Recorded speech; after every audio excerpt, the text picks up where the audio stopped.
ਸਤਿ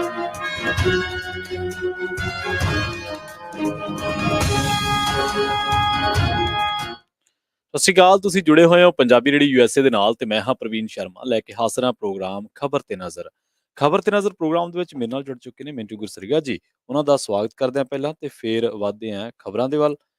ਮਿੰਟੂ ਸਤਿ ਸ਼੍ਰੀ ਅਕਾਲ ਜੀ, ਸਵਾਗਤ ਹੈ ਪੰਜਾਬੀ ਰੇਡੀਓ USA ਤੇ ਜੀ। ਜੀ ਸ਼ੁਕਰੀਆ ਸਾਰਿਆਂ ਨੂੰ, ਸਤਿ ਸ੍ਰੀ ਅਕਾਲ ਜੀ। ਜੀ ਅੱਗੇ ਵਧਣ ਤੋਂ ਪਹਿਲਾਂ ਧੰਨਵਾਦ ਕਰਦੇ ਚੱਲੀਏ ਸਾਡੇ ਸਪਾਂਸਰਸ ਦਾ ਜਿਹੜੇ ਜ਼ਰੀਆ ਬਣਦੇ ਨੇ ਇਹਨਾਂ ਪ੍ਰੋਗਰਾਮਾਂ ਨੂੰ ਤੁਹਾਡੇ ਤੱਕ ਪਹੁੰਚਾਉਣ ਦੇ ਲਈ। ਖਾਲਸਾ ਇੰਸ਼ੋਰੈਂਸ ਏਜੰਸੀ ਵਾਲੇ ਪਿਛਲੇ ਕਈ ਦਹਾਕਿਆਂ ਤੋਂ ਇੰਸ਼ੋਰੈਂਸ ਦੇ ਵਿੱਚ ਸ਼ਾਨਦਾਰ ਸੇਵਾਵਾਂ ਦੇਣ ਦੇ ਲਈ ਜਾਣੇ ਜਾਂਦੇ ਨੇ। ਕਿਸੇ ਵੀ ਤਰ੍ਹਾਂ ਦੀ ਇੰਸ਼ੋਰੈਂਸ ਦੇ ਲਈ ਤੁਸੀਂ ਇਹਨਾਂ ਦੇ ਨਾਲ 408 272 2500 ਤੇ ਗੱਲ ਕਰ ਸਕਦੇ ਹੋ। ਟਰਕੀਆਨਾ ਇਮੀਗ੍ਰੇਸ਼ਨ ਲਾ ਫਰਮ ਵਾਲੇ ਜੇ ਟਰਕੀਆਨਾ ਇਮੀਗ੍ਰੇਸ਼ਨ ਬਾਬਤ ਤੁਹਾਡਾ ਕੋਈ ਸਵਾਲ ਹੈ, ਕੋਈ ਸਲਾਹ ਕਰਨੀ ਹੈ ਤਾਂ ਜੇ ਦੇ ਨਾਲ 415 909 0503 ਤੇ ਗੱਲ ਕੀਤੀ ਜਾ ਸਕਦੀ ਹੈ। Krishan Dhanota Yuba City, Baljinder Singh Nijjar Woodland, Paramjit Kaur Rangi Vacaville, Harnek Singh Pawal Indian ਕੰਜ਼ੀਨੈਂਟਨ, ਜੱਸੀ ਗਿੱਲ ਪਲੰਬਿੰਗ ਵਾਲੇ ਧਰਮ ਸਿੰਘ ਬੇਕਰਸਫੀਲਡ, ਜੀਐਨ ਲਿਊ ਵਾਲੇ ਟਰੱਕ ਵਾਸ਼ ਕਰਦੇ ਨੇ, ਆਇਲ ਚੇਂਜ ਕਰਦੇ ਨੇ, ਏਅਰ ਬ੍ਰੇਕਾਂ ਦਾ ਕੰਮ ਤਸੱਲੀ ਬਖਸ਼ ਕਰਵਾ ਸਕਦੇ ਹੋ, ਨਵੇਂ ਪੁਰਾਣੇ ਟਾਇਰ ਵੀ ਇਹਨਾਂ ਤੋਂ ਲੈ ਸਕਦੇ ਹੋ। ਲੋਕੇਸ਼ਨ ਹੈ ਸੈਂਤਾ ਨੇਲਾ ਦੀ। ਨਿੰਮਾ ਸਹੂਲਤਾਂ ਦੇ ਨਾਲ ਗੱਲ ਕੀਤੀ ਜਾ ਸਕਦੀ ਹੈ 209 277 0113 ਤੇ। ਟਰੱਕਾਂ ਦੀ ਸਿਖਲਾਈ ਲੈਣ ਦੇ ਬਾਰੇ ਸੋਚ ਰਹੇ ਹੋ ਤਾਂ ਵੈਸਟ ਕੋਸਟ ਟਰੱਕ ਸਕੂਲ ਵਾਲਿਆਂ ਦੇ ਨਾਲ ਸੰਪਰਕ ਕੀਤਾ ਜਾ ਸਕਦਾ ਹੈ। ਅਜੀਤ ਟਵਾਲ ਦਾ ਨੰਬਰ ਹੈ 559 800 0590 ਤੇ ਜ਼ੈਂਡਰ ਗਰੁੱਪ ਵਾਲੇ ਕਿਸੇ ਵੀ ਤਰ੍ਹਾਂ ਦਾ ਘਰ ਖਰੀਦਣਾ ਜਾਂ ਘਰ ਵੇਚਣਾ ਜਾਂ ਲੈਣਾ ਚਾਹੁੰਦੇ ਤੁਸੀਂ ਹੋਮ ਲੋਨ ਤੇ ਇਹਨਾਂ ਦੇ ਨਾਲ 559 905 2575 ਤੇ ਗੱਲ ਕੀਤੀ ਜਾ ਸਕਦੀ ਹੈ। ਮੈਨੂੰ ਜੀ ਖਬਰਾਂ ਦੇ ਵੱਲ ਆਈਏ ਤੇ ਸ਼ੁਰੂਆਤ ਕਰੀਏ ਸਰਕਾਰਾਂ ਤੋਂ, ਵਿਧਾਨ ਸਭਾ ਦੇ ਸੈਸ਼ਨਾਂ ਤੋਂ। ਕਹਿੰਦੇ ਹੰਗਾਮੇ ਦੀ ਫੁੱਲ ਡੋਜ਼ ਦੇ ਵਿੱਚ ਰਿਹਾ ਪੰਜਾਬ ਵਿਧਾਨ ਸਭਾ ਦਾ ਸੈਸ਼ਨ। ਹਾਂਜੀ ਹਾਂਜੀ ਬਿਲਕੁਲ, ਡੋਜ਼ਾਂ ਫੁੱਲ ਟਾਸ ਹੀ ਰਹੀਆਂ ਨੇ ਇੱਥੇ, ਪੂਰੀਆਂ ਡੋਜ਼ਾਂ ਫੁੱਲ ਟਾਸ ਹੀ ਆ। ਤਾਂ ਜਦੋਂ ਸਮਾਗਮ ਹੋਏਗਾ, ਇਸ ਤਰ੍ਹਾਂ ਦਾ ਇਜਲਾਸ ਹੋਏਗਾ, ਸੈਸ਼ਨ ਹੋਏਗਾ, ਉਦੋਂ ਇਹ ਝੜਪਾਂ ਜਿਹੜੀਆਂ ਹੋਣੀਆਂ ਹੀ ਹੋਣੀਆਂ ਨੇ। ਇਹ ਤਾਂ ਵੈਸੇ ਹੀ ਹੰਗਾਮਾ ਪਹਿਲਾਂ ਹੀ ਹੋ ਗਿਆ ਸੀ, ਹੰਗਾਮਾ ਬਰਪਾ ਰਹੇ, ਹੰਗਾਮਾ ਬਰਪਾ। ਤੇ ਇਹ ਤਾਂ ਹੰਗਾਮਾ ਪਹਿਲਾਂ ਇਹ ਇਜਲਾਸ ਹੋਏਗਾ ਕਿ ਨਹੀਂ, ਇਸ ਚੀਜ਼ ਨੂੰ ਲੈ ਕੇ ਬਰਪ ਪਿਆ ਸੀਗਾ। ਤੇ ਅੱਜ ਤਾਂ ਫਿਰ ਜਦੋਂ ਇਜਲਾਸ ਹੋਣਾ ਸੀ ਸੁੱਖ ਨਾਲ, ਉਦੋਂ ਤੇ ਇਹਨਾਂ ਨੇ ਇਹ ਝੱਟ ਦਿਖਾਉਣਾ ਹੀ ਸੀਗੇ, ਪਹਿਲਾਂ ਹੀ ਸੀਗਾ। ਭਾਜਪਾ ਵਾਲਿਆਂ ਨੇ ਤੇ ਸਵੇਰੇ ਹੀ ਜਾ ਕੇ ਆਪਣਾ ਮੰਚ ਅਲੱਗ ਤੋਂ ਸਜਾ ਲਿਆ ਸੀਗਾ ਕਿ ਅਸੀਂ ਵੇਖੋ ਜੀ ਇੱਥੇ ਬਹਿ ਕੇ ਚਲਾਉਣੀ ਆ ਸੰਸਦ, ਆਪਦਾ ਸੰਸਦ ਕਹਿ ਲਓ ਜਾਂ ਸਦਨ ਕਹਿ ਲਓ, ਜੋ ਵੀ ਹੈ, ਕਿ ਅਸੀਂ ਬਈ ਇੱਥੇ ਆਪਣੀ ਅਸੈਂਬਲੀ ਚਲਾਵਾਂਗੇ। ਅਕਾਲੀ ਕਹਿੰਦੇ ਕਿ ਅਸੀਂ ਇਹਨਾਂ ਦਾ ਘਰਾਓ ਕਰਨਾ, ਉਹਨਾਂ ਨੂੰ ਤੇ ਹਾਈ ਕੋਰਟ ਵਾਲੇ ਚੌਂਕ ਤੋਂ ਚੁੱਕ ਕੇ ਲੈ ਗਈ ਪੁਲਿਸ। ਉਹਦੇ ਉੱਥੇ ਕੰਮ ਪਹੁੰਚੇ ਨਹੀਂ, ਉਹਨਾਂ ਦੇ ਜਿਹੜੇ ਵਿਧਾਇਕ ਸੀ ਉਹ ਵੀ ਵਾਕਆਊਟ ਕਰ ਗਿਆ ਮੇਰੇ ਖਿਆਲ ਦੇ ਨਾਲ। ਤੋਂ ਇਸ ਤੋਂ ਇਲਾਵਾ ਕਾਂਗਰਸੀ ਸੀਗੇ, ਸਵੇਰੇ ਗਏ, ਉਹਨਾਂ ਨੇ ਮਤਲਬ ਕਿ ਮੁੱਛਾਂ ਨੂੰ ਤਾ ਦਿੱਤੇ ਸੀਗੇ ਬਾਜਵਾ ਹੋਰਾਂ ਨੇ। ਉਹਨਾਂ ਆਖਿਆ ਕਿ ਚਲੋ ਕੋਈ ਗੱਲ ਨਹੀਂ ਹੈ, ਵੈਸੇ ਤੇ ਨਾ ਸਾਡੀ ਇੱਕ ਬਾਂਹ ਤੇ ਇੱਕ ਲੱਤ ਬੰਨ ਰੱਖੀ ਆ, ਪਰ ਫਿਰ ਵੀ ਜਿੰਨੇ ਜੋ ਕਿ ਹੈਗੇ ਕੁਲਾਂਗੇ ਜ਼ਰੂਰ। ਪਰ ਉਹ ਕੁਸ਼ਤੀ ਥੋੜੀ ਦੇਰ ਦੀ ਚੱਲੀ, ਬਾਅਦ ਦੇ ਵਿੱਚ ਇਹਨਾਂ ਨੇ ਉਹ ਛਿੰਝ ਖਾਲੀ ਛੱਡ ਦਿੱਤੀ। ਅਸਲ ਦੇ ਵਿੱਚ ਕੀ ਹੈ ਕਿ ਸਵੇਰੇ ਹੀ ਇਹ ਤੈਅ ਹੋ ਗਿਆ, ਜਦੋਂ ਬਿਜ਼ਨਸ ਐਡਵਾਈਜ਼ਰੀ ਕਮੇਟੀ ਬੈਠੀ, ਇਹ ਤੈਅ ਹੋ ਗਿਆ ਕਿ ਬਈ ਇਹ ਸੈਸ਼ਨ ਜਿਹੜਾ ਉਹ 3 ਦਿਨ ਫਾਲਤੂ ਚੱਲੇਗਾ, ਵਾਧੂ ਚੱਲੇਗਾ। ਉਹ 3 ਦਿਨ ਵੀਰ, ਸ਼ੁੱਕਰ ਤੇ ਸੋਮਵਾਰ ਹੋਣਗੇ। ਅੱਛਾ, ਇਹ ਗੱਲ ਆ ਕੇ ਬਾਜਵਾ ਸਾਹਿਬ ਨੇ ਕਹੀ, ਪਰ ਬਾਜਵਾ ਸਾਹਿਬ ਨੇ ਕਿਹਾ ਕਿ ਜਦੋਂ ਅਸੀਂ ਇਹਨਾਂ ਨੂੰ ਪੁੱਛਿਆ ਕਿ ਤੁਸੀਂ ਬਾਈ ਭਰੋਸਗੀ ਵਾਲਾ ਮਤਾ ਤੇ ਨਹੀਂ ਲਿਆਓਗੇ, ਦੇਖੋ ਇਹ ਕੰਮ ਨਾ ਕਰਿਓ, ਤੇ ਉਦੋਂ ਕਹਿੰਦੇ ਕਿ ਜਿਹੜੇ ਸੰਧਵਾ ਸਾਹਿਬ ਅੱਖਾਂ ਜੀਆਂ ਫੇਰ ਕੇ, ਮੈਨੂੰ ਉਹਨਾਂ ਦੀਆਂ ਅੱਖਾਂ ਤੋਂ ਸ਼ੱਕ ਜਿਹਾ ਪੈਂਦਾ, ਜਿਹੜੀ ਨਿਗਾਹ ਜੀ ਕਮਾਉਂਦੇ ਨੇ ਕਿ ਲਿਆਉਣਗੇ ਜ਼ਰੂਰ ਜੀ। ਵੈਸੇ ਅੱਜ ਕੱਲ ਸਿਆਸੀ ਭਵਿੱਖਬਾਣੀਆਂ ਦੇ ਵਿੱਚ ਪ੍ਰਤਾਪ ਸਿੰਘ ਬਾਜਵਾ ਪੂਰੇ ਸਿਆਸੀ ਪੰਡਤ ਬਣੇ ਪਏ ਨੇ। ਉਹ ਜਿਹੜੀ ਗੱਲ ਕਹਿੰਦੇ ਆ ਆਮ ਆਦਮੀ ਪਾਰਟੀ ਵਾਲੇ ਕਰਦੇ ਉਹੀ ਹੋਈ ਆ। ਸੈਸ਼ਨ ਦੀ ਉਹਨਾਂ ਨੇ ਪਹਿਲਾਂ ਹੀ ਪੇਸ਼ੀਨਗੋਈ ਕਰ ਦਿੱਤੀ ਸੀ ਕਿ ਸੈਸ਼ਨ ਬੁਲਾਉਣਗੇ, ਇਜਲਾਸ ਸੱਦਣਗੇ, ਭਰੋਸਗੀ ਮਤਾ ਲਿਆਉਣਗੇ। ਤੋਂ ਬਈ ਹੁਣ ਇਸ ਮਾਮਲੇ ਦੇ ਵਿੱਚ ਜਦੋਂ ਇਹ ਕਾਰਵਾਈ ਸਟਾਰਟ ਹੋਈ, ਇਹਨਾਂ ਨੇ ਮਤਾ ਲੈ ਆਂਦਾ। ਮਤਾ ਕੀ ਹੈ ਕਿ ਦੇਖੋ, ਇਹਦੇ ਚ ਹੁਣ ਸਭ ਨੂੰ ਪਤਾ ਹੈ ਕਿ ਇਹਨਾਂ ਨੇ ਜੋ ਬਿਜ਼ਨਸ ਭੇਜਿਆ ਸੀਗਾ, ਜੋ ਏਜੰਡਾ ਭੇਜਿਆ ਸੀਗਾ, ਉਹਦੇ ਚ ਤੇ ਕਿਤੇ ਵੀ ਜ਼ਿਕਰ ਨਹੀਂ ਸੀ। ਪਰ ਗੱਲ ਇਹ ਹੈ ਕਿ ਟੈਕਨੀਕਲਿਟੀ ਜੇ ਤੁਸੀਂ ਦੇਖੋਗੇ ਤਾਂ 21 ਤਰੀਕ ਵਾਲਾ ਜਿਹੜਾ ਮਤਾ ਗਿਆ ਸੀਗਾ, ਉਹ ਤਾਂ ਸਟੈਂਡ ਕਰਦਾ ਹੀ ਸੀਗਾ ਨਾ ਗਵਰਨਰ ਦੇ ਕੋਲ, ਉਹ ਸਟੈਂਡ ਕਰਦਾ ਸੀਗਾ। ਤੇ ਜਿਹੜੀ ਬਿਜ਼ਨਸ ਐਡਵਾਈਜ਼ਰੀ ਕਮੇਟੀ ਹੁੰਦੀ ਹੈ, ਜਦੋਂ ਪ੍ਰਵਾਨਗੀ ਮਿਲ ਗਈ ਰਸਮੀ ਤੌਰ ਤੇ, ਜੋ ਸਪੀਕਰ ਨੇ ਪ੍ਰਵਾਨ ਕਰ ਲਿਆ, ਠੀਕ ਹੈ। ਪਰ ਪ੍ਰਤਾਪ ਸਿੰਘ ਬਾਜਵਾ ਹੋਰਾਂ ਦਾ ਇਤਰਾਜ਼ ਇਹ ਸੀ ਕਿ ਸੰਵਿਧਾਨ ਜਾਂ ਨਿਯਮ ਦੇ ਉਲਟ ਹੈ। ਤਾਂ ਇੱਥੇ ਇਹਨਾਂ ਦਾ ਭੇੜ ਹੋਇਆ, ਇਹ ਬੋਲਿਆ ਬਾਜਵਾ ਸਾਹਿਬ।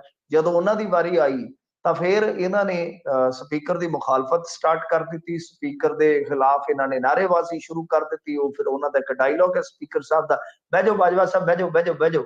ਉਹਨਾਂ ਨੇ 5-7 ਵਾਰੀ ਕਿਹਾ, ਜਦੋਂ ਗੱਲ ਨਹੀਂ ਬਣੀ ਤਾਂ ਫਿਰ ਉਹਨਾਂ ਨੇ ਮਾਰਸ਼ਲਾਂ ਨੂੰ ਕਿਹਾ ਮਾੜੀ ਜੀ ਕਰਿਓ ਤਕਲੀਫ ਥੋੜੀ ਜਿਹੀ, ਚੁੱਕ ਕੇ ਮਾੜਾ ਜਿਹਾ ਬਾਹਰ। ਉਹ ਏਦਾਂ ਜਿਵੇਂ ਸ਼ੋ ਪੀਸ ਪਏ ਹੁੰਦੇ ਆ, ਬਸ ਚੁੱਕ ਕੇ ਬਾਹਰ ਸੁੱਟ ਦਿੰਦੇ ਉਹਨਾਂ ਦੇ ਵਿੱਚੋਂ ਕੱਢ ਕੇ ਚੀਜ਼ ਵਾਸਤਾ। ਤਾਂ ਬਈ ਇਹ ਬਾਹਰ ਆ ਗਏ, ਬਾਹਰ ਆ ਕੇ ਇਹਨਾਂ ਨੇ ਫੇਰ ਉੱਥੇ ਤਤੇ ਘਾਹ ਜਿਹੜੀਆਂ ਗੱਲਾਂ ਬੋਲਣੀਆਂ ਸਨ ਬੋਲੀਆਂ ਕਿ ਬਈ ਇਹ ਸਾਰਾ ਕੁਛ ਹੈ ਜਿਹੜਾ ਇਹ ਇੱਕ ਤਰ੍ਹਾਂ ਨਾਲ ਸੰਵਿਧਾਨਕ ਮੁਖੀ ਰਾਜਪਾਲ ਨੂੰ ਚੈਲੰਜ ਕਰਨ ਵਾਲਾ ਹੈ। ਫਿਰ ਉਹਨਾਂ ਨੇ ਕਿਹਾ ਕਿ ਇਹ ਲੋਕਤੰਤਰ ਦਾ ਕਤਲ ਹੈ, ਸਾਡੇ ਵਰਗੇ ਬੰਦਿਆਂ ਨੂੰ ਇਹਨਾਂ ਨੇ ਬਾਹਰ ਕੱਢ ਦਿੱਤਾ। ਰਾਜਾ ਵੜਿੰਗ ਕਹਿੰਦਾ ਕਿ ਜੇ ਯਾਰ ਭਰੋਸੇ ਵਾਲਾ ਵੋਟ ਹੀ ਲੈਣਾ, ਫਿਰ ਤੁਸੀਂ ਏਦਾਂ ਕਰੋ, ਸਾਰਾ ਕੁਛ ਛੱਡ ਛਡਾ ਕੇ ਮੈਦਾਨ ਚ ਆ ਜਾਓ, ਦੁਬਾਰਾ ਇਲੈਕਸ਼ਨ ਕਰਾ ਲਓ, ਪਤਾ ਲੱਗ ਜਾ ਸੀ। ਤੋ ਇਹ ਫਿਰ ਆਪਣੇ ਪੱਧਰ ਤੇ ਹਮਲੇ ਕਰਦੇ ਰਹੇ ਤੇ ਉਧਰੋਂ ਵਾਰੀ ਆ ਗਈ ਭਗਵੰਤ ਮਾਨ ਹੋਰਾਂ ਦੀ। ਸਪੀਕਰ ਸਾਹਿਬ ਕਹਿੰਦੇ ਸੀਐਮ ਸਾਹਿਬ ਬੋਲੋਗੇ ਕੁਛ, ਤੇ ਹੁਣ ਆਂਦੇ ਹੁੰਦੇ ਆ ਨਾ ਕਿ ਭਾਲੇ ਦੋ ਅੱਖਾਂ, ਬੋਲਣ ਦੀ ਵਾਰੀ ਪਲੇਟਫਾਰਮ ਹੋਵੇ ਸਦਨ ਤੇ ਹੋਣ ਭਗਵੰਤ ਮਾਨ ਜੀ, ਫਿਰ ਤੁਹਾਨੂੰ ਪਤਾ ਹੀ ਉਹਨਾਂ ਨੇ ਫਿਰ ਚਿੱਥ ਕੇ ਸ਼ਬਦ ਇਹਨਾਂ ਦਾ ਰਗੜਾ ਬੰਨਿਆ ਸਾਰਿਆਂ ਦਾ। ਉਹ ਕਹਿੰਦੇ ਕਿ ਬਈ ਦੇਖੋ ਭਾਜਪਾ ਨੂੰ ਤਾਂ ਛੱਡੋ, ਕਾਂਗਰਸ ਵੀ ਸਦਨ ਦੀ ਕਾਰਵਾਈ ਨਹੀਂ ਚੱਲਣ ਦੇ ਰਹੀ। ਉਹ ਕਹਿੰਦੇ ਕਿ ਇੰਨੀ ਗਰੀਬੀ ਆ ਗਈ ਆ ਕਾਂਗਰਸ ਤੇ, ਜਿਵੇਂ ਆਮ ਬੰਦਾ ਘਰ ਦੀ ਗਰੀਬੀ ਚ ਭਾਂਡੇ ਵੇਚਦਾ, ਇਹਨਾਂ ਨੇ ਆਪਣੇ ਐਮਐਲਏ ਵੇਚਣੇ ਸਟਾਰਟ ਕੀਤੇ ਭਾਜਪਾ ਨੇ, ਐ ਗਰੀਬੀ ਦੂਰ ਕਰਦੇ ਪਏ ਨੇ। ਤੁਹਾਨੂੰ ਪਤਾ ਹੀ ਆ ਕਿ ਫਿਰ ਇਸ ਤਰ੍ਹਾਂ ਦੀਆਂ ਜਦੋਂ ਤਨਕੀਦਾਂ ਹੁੰਦੀਆਂ ਨੇ, ਇਸ ਤਰ੍ਹਾਂ ਦੀਆਂ ਜਦੋਂ ਜੁਮਲੇਬਾਜ਼ੀਆਂ ਹੁੰਦੀਆਂ ਨੇ, ਤਾਂ ਰਾਜਨੀਤੀ ਚ ਫਿਰ ਥੋੜਾ ਰਸ ਵੀ ਆਉਣ ਲੱਗ ਜਾਂਦਾ ਲੋਕਾਂ ਨੂੰ। ਤਾਂ ਫਿਰ ਰਸ ਭਰਪੂਰ ਜਾਂ ਕਹਿ ਲਓ ਕਿ ਰਸ ਭਰੀ ਜਿਹੜੀ ਉਹ ਭਾਸ਼ਾ ਸੀਗੀ ਉਹਨਾਂ ਦੀ, ਉਹਨਾਂ ਨੇ ਫਿਰ ਜਾਰੀ ਰੱਖੀ। ਐਨ ਪੂਰੇ ਵਲੇਟ ਕੇ ਸੁੱਟੇ ਉਹਨਾਂ ਨੇ ਕਿ ਵੇਖੋ ਇਹ ਕੀ ਕਰਦੇ ਆ। ਭਾਜਪਾ ਬਾਰੇ ਕਹਿੰਦੇ ਕਿ ਮੈਂ ਸੁਣਿਆ ਬਈ ਉੱਥੇ ਆਪਣੀ ਉਹ ਕਰ ਰਹੇ ਨੇ ਇੱਕ ਖਿਆਲੀ ਸੰਸਦ ਆ, ਤੇ ਉਹ ਕਹਿੰਦੇ ਕਿ ਬਤਰਾ ਸਿਨੇਮੇ ਦੇ ਕੋਲ ਆ, ਬਤਰਾ ਸਿਨੇਮੇ ਦੇ ਸਾਹਮਣੇ ਮੈਂ ਸੁਣਿਆ ਉਹਨਾਂ ਨੂੰ ਵੀ ਇਹ ਐਕਟਿੰਗ ਤੇ ਸਿਨੇਮੇ ਦੇ ਅੰਦਰ ਜਾ ਕੇ ਕਰਨੀ ਚਾਹੀਦੀ ਆ। ਤਾਂ ਇਹੋ ਜਿਹੀਆਂ ਉਹਨਾਂ ਨੇ ਭਾਈ ਫਿਰ ਗੱਲਾਂ ਜਿਹੜੀਆਂ ਭਿਉਂ ਕੇ ਛੰਡੀਆਂ ਨੇ। ਇਸ ਤੋਂ ਇਲਾਵਾ ਜੇ ਭਾਜਪਾ ਦਾ ਰੁਖ ਦੇਖੀਏ ਤਾਂ ਉਹਨਾਂ ਨੇ ਪਹਿਲਾਂ ਹੀ ਕਹਿ ਦਿੱਤਾ ਸੀਗਾ ਕਿ ਅਸੀਂ ਉੱਥੇ ਨਹੀਂ ਜਾਣਾ। ਨਾਲ ਉਹਨਾਂ ਨੇ ਇਤਰਾਜ਼ ਵੀ ਜਤਾਇਆ ਸੀਗਾ ਕਿ ਬੀਏਸੀ ਦੇ ਵਿੱਚ ਸਾਨੂੰ ਕੋਈ ਨੁਮਾਇੰਦਗੀ ਕਾਹਤੋਂ ਨਹੀਂ ਦਿੱਤੀ ਗਈ, ਕਿਉਂਕਿ ਉਹ ਕਹਿੰਦੇ ਕਿ ਸਾਨੂੰ ਬੁਲਾਇਆ ਨਹੀਂ ਗਿਆ, ਅਸੀਂ ਵੀ ਤੇ ਵਿਰੋਧੀ ਧਿਰ ਦੇ ਵਿੱਚ, ਉਹਨਾਂ ਨੂੰ ਕੋਈ ਸਮਝਦਾ ਹੀ ਨਹੀਂਗਾ ਵਿਰੋਧੀ ਧਿਰ ਵਾਲਾ। ਹਾਲਾਂਕਿ ਉੱਥੇ ਉਹਨਾਂ ਨੇ ਜਿਹੜੀ ਆਪਣੀ ਉਹ ਜਿਹਨੂੰ ਖਿਆਲੀ ਕਹਿ ਲਓ ਜਾਂ ਕਹਿ ਲਓ ਕਿ ਮੌਕ ਅਸੈਂਬਲੀ, ਉਹਦੇ ਵਿੱਚ ਉਹਨਾਂ ਨੇ ਬਣਾ ਰੱਖੇ ਸੀਗੇ ਸਪੀਕਰ ਸਾਹਿਬ ਅਜੈਬ ਸਿੰਘ ਭੱਟੀ, ਫਿਰ ਸੁਨੀਲ ਜਾਖੜ ਜੀ। ਉੱਥੇ ਮੁੱਦੇ ਉਹਨਾਂ ਨੇ ਖਾਸੇ ਉਠਾਏ। ਉਹ ਕਹਿੰਦੇ ਕਿ ਉੱਥੇ ਮੁੱਦੇ ਨਹੀਂ ਚੁੱਕੇ ਜਾ ਰਹੇ, ਅਸਲ ਦੇ ਵਿੱਚ ਅਸਲ ਆ ਸਾਡੀ ਵਿਧਾਨ ਸਭਾ ਜਿਹਦੇ ਵਿੱਚ ਅਸੀਂ ਇਹ ਮੁੱਦੇ ਚੁੱਕ ਰਹੇ ਹਾਂ। ਇਹ ਸਾਰਾ ਕੁਝ ਚੱਲਦਾ ਰਿਹਾ 2-2:30 ਵਜੇ ਤੱਕ ਲੱਗੇ ਰਹੇ ਜੇ। ਵਿੱਚੋਂ ਕੁਛ ਵਾਰੀ ਥੋੜਾ ਸਾਹ ਲਿਆ ਇਹਨਾਂ ਨੇ, ਜਿਵੇਂ ਕਬੱਡੀ ਦੇ ਮੈਚ ਦੇ ਵਿੱਚ ਜਦੋਂ ਬਹੁਤ ਹੰਭ ਜਾਂਦੇ ਖਿਡਾਰੀ ਤੇ ਥੋੜਾ ਵਾਟਰ ਬ੍ਰੇਕ ਹੋ ਜਾਂਦਾ, ਉਦਾਂ ਵਾਟਰ ਬ੍ਰੇਕ ਕਰਕੇ ਫੇਰ ਆ ਜਾਂਦੇ ਸੀ, ਫੇਰ ਲੜ ਪੈਂਦੇ ਸੀ, ਫੇਰ ਇੱਕ ਦੂਜੇ ਨੂੰ ਕੋਸਦੇ ਸੀ, ਫੇਰ ਬ੍ਰੇਕ ਹੋ ਜਾਂਦਾ ਸੀ। 2-3 ਵਾਰੀ ਮੁਲਤਵੀ ਕਰਨ ਤੋਂ ਬਾਅਦ ਫੇਰ ਕਹਿੰਦੇ ਜੀ ਆ ਚੱਕੋ ਹੁਣ ਆਪਾਂ ਆ ਮਿਲਾਂਗੇ ਪਰਸੋਂ। ਹੁਣ ਇਹ ਵੀਰਵਾਰ ਮਿਲਣਗੇ, ਵੀਰਵਾਰ ਤੱਕ ਇਹ ਸਭਾ ਉੱਠ ਗਈ ਆ। ਵੀਰਵਾਰ ਨੂੰ ਫੇਰ ਤੁਹਾਡਾ ਇੰਟਰਟੇਨਮੈਂਟ ਜਿਹੜਾ ਹੈ ਉਹ ਫੁੱਲ ਬਟਾ ਫੁੱਲ ਹੋਏਗਾ, ਲਾਈਵ ਹੁੰਦਾ। ਹੁਣ ਜੇ ਕਿਤੇ ਤੁਸੀਂ ਅਮਰੀਕਾ ਚ ਕਿਤੇ ਵੇਖਣਾ ਹੋਵੇ, ਰਾਤ ਨੂੰ ਨੀਂਦ ਨਾ ਆ ਰਹੀ ਹੋਵੇ, ਜਦੋਂ ਰਾਤ ਨੂੰ ਨੀਂਦ ਨਾ ਆਊ ਤੇ ਉਦੋਂ ਮੈਨੂੰ ਖਤ ਲਿਖ ਦੇ। ਖਤ ਲਿਖਣ ਦੀ ਲੋੜ ਨਹੀਂ ਹੈਗੀ, ਚੁੱਪ ਕਰਕੇ ਥੋੜਾ ਜਿਹਾ ਡਾਟਾ ਯੂਜ਼ ਕਰੋ ਤੇ ਇਹਨਾਂ ਨੂੰ ਵੇਖੋ, ਬਸ 10 ਮਿੰਟ ਵੇਖੋ ਕਿ ਮੈਨੂੰ ਪੱਕਾ ਯਕੀਨ ਹੈ ਤੁਹਾਡੀ ਨੀਂਦ ਇੰਨੀ ਗੂੜੀ ਆ ਜਾਣੀ ਹੈ ਕਿ ਤੁਸੀਂ ਬਿਲਕੁਲ ਅਗਲੇ ਦਿਨ ਚ ਦਾਖਲ ਹੋ ਜਾਓਗੇ। ਨੀਂਦ ਟੁੱਟਣੀ ਨਹੀਂ, ਕਿਉਂਕਿ ਅਸੀਂ ਇਹਨਾਂ ਨੂੰ 5-7 ਮਿੰਟ ਦੇਖਦੇ ਆ ਤੇ ਝੱਟ ਮਨ ਦੇ ਵਿੱਚ ਹੁੰਦਾ ਕਿ ਹੁਣ ਥੋੜਾ ਆਰਾਮ ਕਰ ਲਈਏ। ਸੋ ਇਹਨਾਂ ਦੀ ਉਪਰਾਮਤਾ ਤੇ ਜਿਹੜੀ ਆ ਉਹ ਇਸੇ ਤਰ੍ਹਾਂ ਹੀ ਚੱਲੇਗੀ, ਉਹ ਦਿੰਦੇ ਰਹਿਣਗੇ। ਤਾਂ ਬਈ ਇਹਨਾਂ ਨੇ ਆਪਣੀ ਹਿੰਡ ਪਗਾ ਲਈ ਹੈ। ਇੱਕੋ ਸਾਡੀ ਗਲੀ, ਇੱਕੋ ਸਾਡਾ ਪਿੰਡ ਵੇ, ਪਿੰਡਾਂ ਵਾਲਿਆਂ ਦੀ ਜਾਣਦਾ ਤੂੰ ਹਿੰਡ। ਤਾਂ ਇਹਨਾਂ ਨੇ ਆਪਣੀ ਹਿੰਡ ਪਗਾ ਲਈ ਹੈ ਕਿ ਅਸੀਂ ਇਹ ਲੈ ਕੇ ਆਉਣਾ ਸੀਗਾ ਭਾਈ, ਅਸੀਂ ਤੇ ਇਹ ਲੈ ਕੇ ਆਉਣਾ ਭਰੋਸਗੀ ਵਾਲਾ ਮਤਾ। ਤੇ ਦੂਸਰੇ ਪਾਸੇ ਇਹਨਾਂ ਨੇ ਵੀ ਆਪਣੀ ਪੁਗਾ ਲਈ ਆ, ਇਹਨਾਂ ਨੇ ਕਿਹਾ ਅਸੀਂ ਤੁਹਾਨੂੰ ਐਕਸਪੋਜ਼ ਕਰਾਂਗੇ। ਤਾਂ ਦੋਵੇਂ ਧਿਰਾਂ ਨੇ ਆਪੋ ਆਪਣੀ ਪੁਗਾ ਲਈ ਆ। ਹੁਣ ਇਹ ਵੇਖਾਂਗੇ ਕਿ ਜਿਹੜੇ ਬਕਾਇਆ 3 ਦਿਨ ਨੇ ਉਹਨਾਂ ਦੇ ਵਿੱਚ ਇੱਕ ਦਿਨ ਤੇ ਵੇਖੋ ਚਰਚਾ ਹੋਣੀ ਹੈ ਨਾ, ਇਹਦੇ ਤੇ VOTING ਹੋਏਗੀ। ਇੱਕ ਦਿਨ ਤੇ ਉਹ ਗਿਆ ਨਾ ਜਿਹੜਾ ਸੋਮਵਾਰ ਵਾਲਾ ਹੈ, ਤੇ ਰਹਿ ਗਏ 2 ਦਿਨ। 2 ਦਿਨਾਂ ਦੇ ਵਿੱਚ ਕੀ ਕੁਝ ਵਿਚਾਰਿਆ ਜਾਏਗਾ ਜੀ। ਕਿਸਾਨ ਝੰਬੇ ਹੋਏ ਨੇ, BBMB ਖੋਈ ਗਈ ਆ, ਪਾਣੀਆਂ ਦਾ ਮਸਲਾ, ਹੋਰ ਇਕਨੋਮੀ ਦਾ ਮਸਲਾ, ਬਹੁਤ ਮਸਲੇ ਨੇ, ਬੜੇ ਮਸਾਇਲ ਨੇ। ਉਹਨਾਂ ਚੋਂ ਕੀ ਡਿਸਕਸ ਕਰਨਗੇ। ਪਰ ਜੇ ਇਹਨਾਂ ਦਾ ਆਹੀ ਲੱਛਣ ਰਿਹਾ, ਵਿਰੋਧੀ ਧਿਰ ਹੋਵੇ ਚਾਹੇ ਹਾਕਮ ਧਿਰ ਹੋਵੇ, ਬਹੁਤ ਜਲਦੀ ਲੋਕ, ਹਾਲੇ ਤਾਂ ਥੋੜਾ ਜਿਹਾ ਚਲੋ ਆਮ ਆਦਮੀ ਪਾਰਟੀ ਨੂੰ ਮਿਲ ਗਿਆ ਰਿਸਪੌਂਸ, ਜੀ ਹੋਰ ਕੋਈ ਢੋਈ ਨਹੀਂ ਸੀਗੀ। ਤੇ ਜੇ ਆਹੀ ਇਹਨਾਂ ਦੇ ਲੱਛਣ ਰਹੇ ਨਾ, ਜਿਸ ਤਰ੍ਹਾਂ ਲੋਕ ਇਹਨਾਂ ਨੂੰ ਵਹਿੰਦੇ ਆ ਤੇ ਵੇਖ ਕੇ ਜਿਸ ਤਰ੍ਹਾਂ ਦੇ ਉਹ ਸ਼ਬਦ ਸਾਡੇ ਕੋਲ ਬੋਲਦੇ ਆ, ਤੇ ਮੈਨੂੰ ਲੱਗਦਾ ਕਿ ਇਹ ਰਾਜਨੀਤੀ ਜਿਹੜੀ ਹੈ ਨਾ, ਉਹ ਬਹੁਤ ਜਲਦੀ ਸਬਕ ਸਿੱਖ ਜਾਏਗੀ। ਜੋ ਇਹ ਕਰਦੇ ਪਏ ਆ, ਇਹ ਪਬਲਿਕ ਹੈ, ਸਭ ਜਾਣਤੀ ਹੈ ਕੌਣ ਕਿੱਥੇ ਖਲੋਤਾ ਹੈ, ਕੌਣ ਪੰਜਾਬ ਦੀ ਅਸਲ ਗੱਲ ਕਰਦਾ ਹੈ, ਕੌਣ ਜਦੋਂ ਸੱਤਾ ਚ ਹੁੰਦਾ ਭੁੱਲ ਜਾਂਦਾ ਤੇ ਆਪੋਜੀਸ਼ਨ ਚ ਉਹ ਸਾਰੇ ਹੀ ਮੁੱਦੇ ਜਿਹੜੇ ਪੋਟਿਆਂ ਤੇ ਰਟੀ ਬੈਠਾ ਹੈ, ਉਹ ਸਾਰੀਆਂ ਚੀਜ਼ਾਂ ਜਿਹੜੀਆਂ ਨੇ ਲੋਕ ਦੇਖ ਰਹੇ ਆ। ਜੀ ਅਗਲੀ ਖਬਰ ਦੇ ਵੱਲ ਵਧੀਏ ਮਿੰਟੂ ਜੀ, ਤੇ ਗੱਲ ਕਰੀਏ ਕਾਂਗਰਸ ਦੇ ਬਿਆਨ ਦੀ। ਕੇਂਦਰ ਸਰਕਾਰ ਕਹਿੰਦੀ, ਕਾਂਗਰਸ ਦਾ ਇਹ ਦੋਸ਼ ਹੈ, ਕਹਿੰਦੇ ਕੇਂਦਰ ਸਰਕਾਰ BBMB ਦੇ ਵਿੱਚ ਪੰਜਾਬ ਦੇ ਅਧਿਕਾਰ ਨੂੰ ਖਤਮ ਕਰ ਰਹੀ ਹੈ। ਹੁਣ ਕਾਂਗਰਸ ਨੂੰ ਵੀ ਰਾਜਾਂ ਦੇ ਅਧਿਕਾਰ ਯਾਦ ਆਉਣ ਲੱਗ ਪਏ ਜੀ।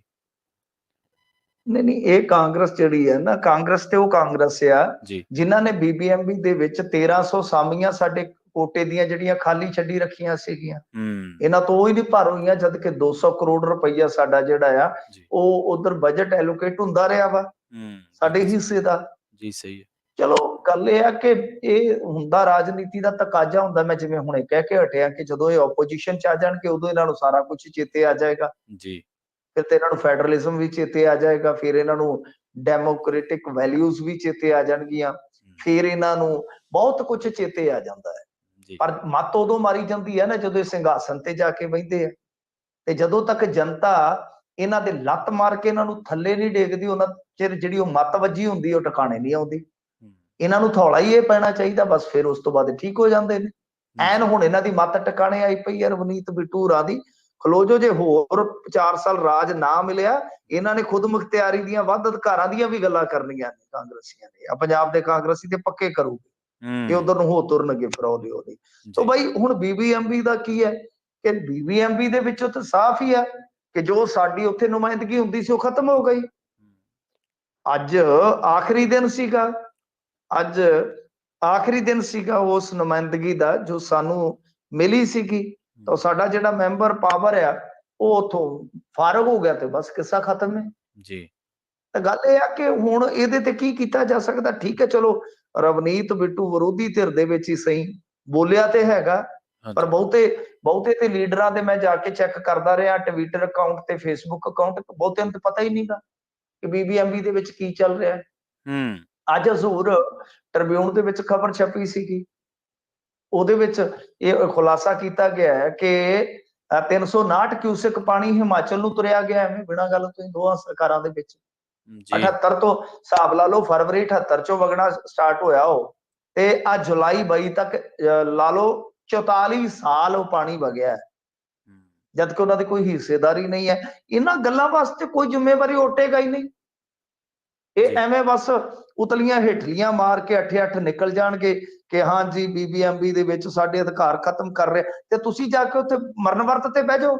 ਸਹੀ, ਉੱਥੇ ਅੱਗੇ ਕਿਸਾਨ ਅੰਦੋਲਨ ਦੇ ਬਰੋਬਰ ਤੇ ਜਾ ਕੇ ਉੱਥੇ ਬੈਠੇ ਰਹਿ ਸੋ। ਹੁਣ ਤੁਹਾਨੂੰ ਕੀ ਹੋਇਆ, ਦਿੱਲੀ ਨਹੀਂ ਦੀਦੀ ਜੀ, ਬਿਲਕੁਲ ਉੱਥੇ ਜਾ ਕੇ ਬਹਿ ਜਾਓ, ਗੱਡ ਕੇ ਤੰਬੂ ਬੈਠ ਜਾਓ। ਇਹ ਤੇ ਸਾਨੂੰ ਵੀ ਪਤਾ ਹੈ। ਇਹ ਤੇ ਦੇਖੋ ਅੱਜ ਕੱਲ 15-15 ਸਾਲ ਦੇ ਬੱਚੇ ਵੀ ਜਾਣਦੇ ਨੇ ਕਿ ਕੀ ਕੁਝ ਹੋ ਰਿਹਾ ਤੇ ਕੀ ਕੁਝ ਹੋਇਆ ਵਾ। ਇਹਨੂੰ ਵਾਰ-ਵਾਰ ਦੁਹਰਾ ਕਰਨ ਦਾ ਇਹਦਾ ਕੀ ਫਾਇਦਾ? ਫਾਇਦਾ ਤੇ ਤੁਹਾਡਾ ਤਾਂ ਆ ਕਿ ਕੁਝ ਕਰੋ। ਮੈਂ ਨਹੀਂ ਕਹਿੰਦਾ ਵੀ ਜਾ ਕੇ ਉੱਥੇ ਸਿਰ ਵੱਢ ਦਿਓ, ਸਿਰ ਕਲਮ ਕਰਨੇ ਸਟਾਰਟ ਕਰ ਦਿਓ, ਜਾਂ ਆਪ ਉੱਥੇ ਫਾਇ ਲੱਗ ਜਾਓ।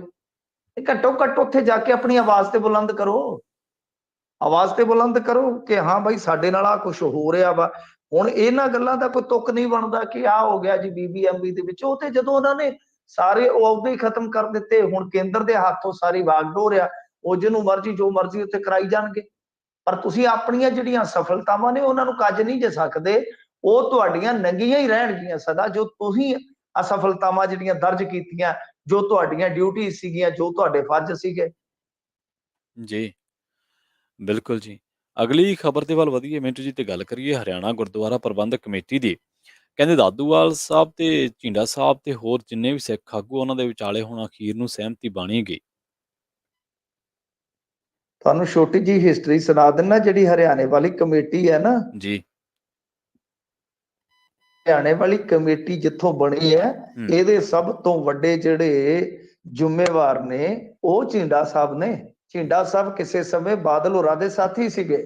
ਹੂੰ, ਤੇ ਇਹ ਹੋਇਆ ਕੀ ਸੀਗਾ ਕਿ ਜਦੋਂ 96 ਦੇ ਵਿੱਚ ਐਸਜੀਪੀਸੀ ਇਲੈਕਸ਼ਨ ਹੋਇਆ, ਝਿੰਡਾ ਦੀ ਜਗ੍ਹਾ ਇਹਨਾਂ ਨੇ ਟਿਕਟ ਦੇ ਦਿੱਤੀ ਸੀ ਰਘੂਜੀਤ ਵਿਰਕ ਨੂੰ, ਤੇ ਜੀ, ਰਘੂਜੀਤ ਵਿਰਕ ਵੀ ਵਿਰਕ ਤੇ ਇਹ ਵੀ ਵਿਰਕ, ਹੂੰ, ਇਹ ਆਜ਼ਾਦ ਖਲੋ ਗਿਆ ਸੀ। ਫਿਰ ਇਹਨਾਂ ਨੂੰ ਲੱਗਿਆ ਕਿ ਇਲੈਕਸ਼ਨ ਝਿੰਡੇ ਨੇ ਜਿੱਤ ਜਾਣਾ, ਕਿਉਂਕਿ ਇਹ ਉਧਰਲੇ ਸਿੱਖਾਂ ਦਾ ਬਹੁਤ ਪਿਆਰਾ ਲੀਡਰ ਸੀਗਾ।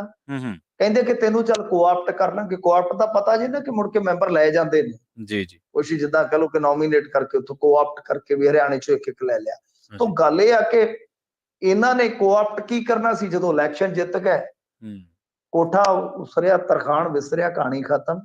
ਜੀ, ਤੇ ਬਾਈ ਫੇਰ ਤੂੰ ਕੌਣ ਮੈਂ ਕੌਣ, ਜਦੋਂ ਕੱਟੇ ਦੇ ਸਿੰਘਾਂ ਨੂੰ ਹੱਥ ਪੈ ਗਿਆ, ਫੇਰ ਕਿੰਨੇ ਸੁੱਖਾਂ ਲਾਉਣੀਆਂ ਹੁੰਦੀਆਂ।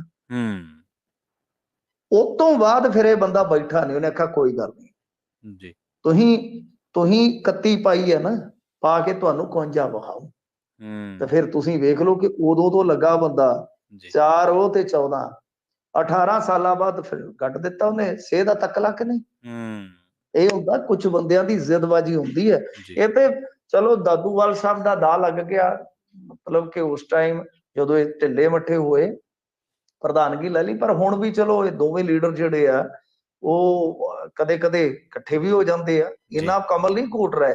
ਸੋ ਗੱਲ ਇਹ ਆ ਕਿ ਉੱਥੇ ਦੀ ਭਾਜਪਾ ਜਿਹੜੀ ਆ ਉਹ ਬੜੀ ਰਣਨੀਤਿਕ ਪੈਂਤੜੇਬਾਜ਼ੀ ਨਾਲ ਚੱਲ ਰਹੀ ਹੈ। ਉਹ ਸਿੱਖਾਂ ਨੂੰ ਨਾਰਾਜ਼ ਨਹੀਂ ਕਰਨਾ ਚਾਹੁੰਦੀ ਕਿਸੇ ਵੀ ਸੂਰਤ ਦੇ ਵਿੱਚ, ਹੂੰ, ਕਿਉਂਕਿ ਇੱਥੇ ਬੜੀ ਵੱਡੀ ਗੇਮ ਲੱਗੀ ਹੈ ਜ਼ਰੂਰ। ਜੀ, ਜੀ, ਸਮਝੋ ਤੁਸੀਂ ਜੀ, ਕਿ ਬਾਦਲਾਂ ਨੂੰ ਵੀ ਪਲੋਸਿਆ ਗਿਆ, ਅਕਾਲੀ ਦਲ ਵਾਲਿਆਂ ਨੂੰ ਵੀ, ਕੋਈ ਗੱਲ ਨਹੀਂ ਕੋਈ ਗੱਲ ਨਹੀਂ। ਹੂੰ, ਉਧਰੋਂ ਜਿਹੜੀ ਉੱਥੋਂ ਦੀ ਭਾਜਪਾ ਸੀ ਸਥਾਨਕ, ਉਹ ਆਪਣੇ ਹਿਸਾਬ ਕਿਤਾਬ ਨਾਲ ਕੇਸ ਲੜਦੀ ਰਹੀ।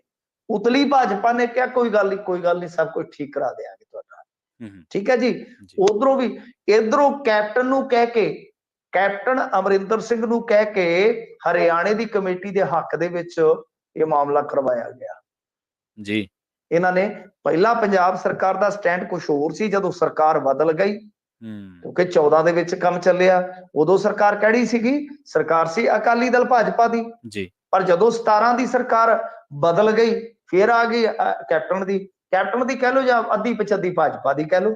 ਜੀ, ਜੀ, ਤਾਂ ਗੇਮ ਇਸ ਤਰੀਕੇ ਨਾਲ ਵੀ ਘੁੰਮਦੀ ਆ ਕਿ ਪੰਜਾਬ ਸਰਕਾਰ ਮੁੜ ਕੇ ਆਪਣਾ ਸਟੈਂਡ ਬਦਲਦੇ ਰੋਹ ਦੇ ਵਿੱਚ ਆ ਗਈ ਕਿ ਨਹੀਂ ਅਸੀਂ ਬਾਈ ਇਹਦੇ ਹੱਕ 'ਚ ਆ। ਤਾਂ ਇਸ ਤਰ੍ਹਾਂ ਇਹ ਸਾਰਾ ਕੁਝ ਚੱਲਿਆ। ਹੁਣ ਵੀ ਭਾਜਪਾ ਇਹ ਸਾਰਾ ਕੁਝ, ਉਹ ਕਹਿੰਦੇ ਆ ਕਿ ਖੀਰ ਬਣਾ ਕੇ ਅਸੀਂ ਵਿੱਚ ਖੇ ਨਾ ਪਵਾ ਬਈਏ। ਤਾਂ ਇਸ ਕਰਕੇ ਉਹਨਾਂ ਨੇ ਸਮਝਾ ਲਿਆ ਬੁਝਾ ਲਿਆ। ਪਹਿਲਾਂ 2-4 ਦਿਨ ਇਹਨਾਂ ਦਾ ਵਾਹਵਾ ਚੱਲਿਆ ਸੀ ਸਿਲਸਿਲਾ, ਹੁਣ ਇਹਨਾਂ ਦੀ ਆਪੋ ਵਿੱਚ ਦੀ ਸਹਿਮਤੀ ਬਣ ਗਈ ਆ। ਜੀ, ਸਹਿਮਤੀ ਬਣੀ ਆ, ਇਹਦੇ ਵਿੱਚ ਵੱਡੇ ਲੀਡਰ ਨੇ ਦਦਾਰ ਸਿੰਘ ਨਲਵੀ, ਇਹ ਕਹਿ ਲਓ ਕਿ ਜਗਦੀਸ਼ ਸਿੰਘ ਝੀਂਡਾ ਤੇ ਦਦਾਰ ਸਿੰਘ ਨਲਵੀ, ਇਹ 2 ਪੁਰਾਣੇ ਸਿੱਖਾਂ ਦੇ ਲੀਡਰ ਨੇ ਹਰਿਆਣੇ 'ਚ, ਤੇ ਬਲਜੀਤ ਸਿੰਘ ਦਾਦੂਵਾਲ ਹੁਣ ਤੀਸਰੇ ਹੋ ਗਏ। ਫਿਰ ਮੋਹਨਜੀਤ ਸਿੰਘ ਹੈਗੇ ਨੇ ਪਾਣੀਪਤ ਵਾਲੇ, ਉਹ ਇਹਨਾਂ ਨੇ ਸਾਰਿਆਂ ਨੇ ਕਿਹਾ ਕਿ ਮਤਲਬ ਕਿ ਕੋਈ ਵੀ ਗੈਰ ਕਾਨੂੰਨੀ ਕੰਮ ਨਹੀਂ ਹੋਏਗਾ, ਫੈਸਲਾ ਗੁਰਦੁਆਰਾ ਐਕਟ ਅਨੁਸਾਰ ਲਿਆ ਜਾਏਗਾ, ਹਰਿਆਣਾ ਕਮੇਟੀ ਗੁਰਦੁਆਰਿਆਂ ਦੀ ਸੇਵਾ ਇਕਮੁੱਠ ਹੋ ਕੇ ਸੰਭਾਲੇਗੀ। ਹੂੰ, ਠੀਕ ਹੈ ਜੀ। ਜੀ, ਨਾਲ ਉਹਨਾਂ ਨੇ ਕਿਹਾ ਕਿ ਬਈ ਸਾਰੇ ਗੁਰਦੁਆਰਿਆਂ ਦਾ ਪ੍ਰਬੰਧ ਸ਼੍ਰੋਮਣੀ ਕਮੇਟੀ ਨੂੰ ਸਾਨੂੰ ਸੌਂਪ ਦੇਣਾ ਚਾਹੀਦਾ।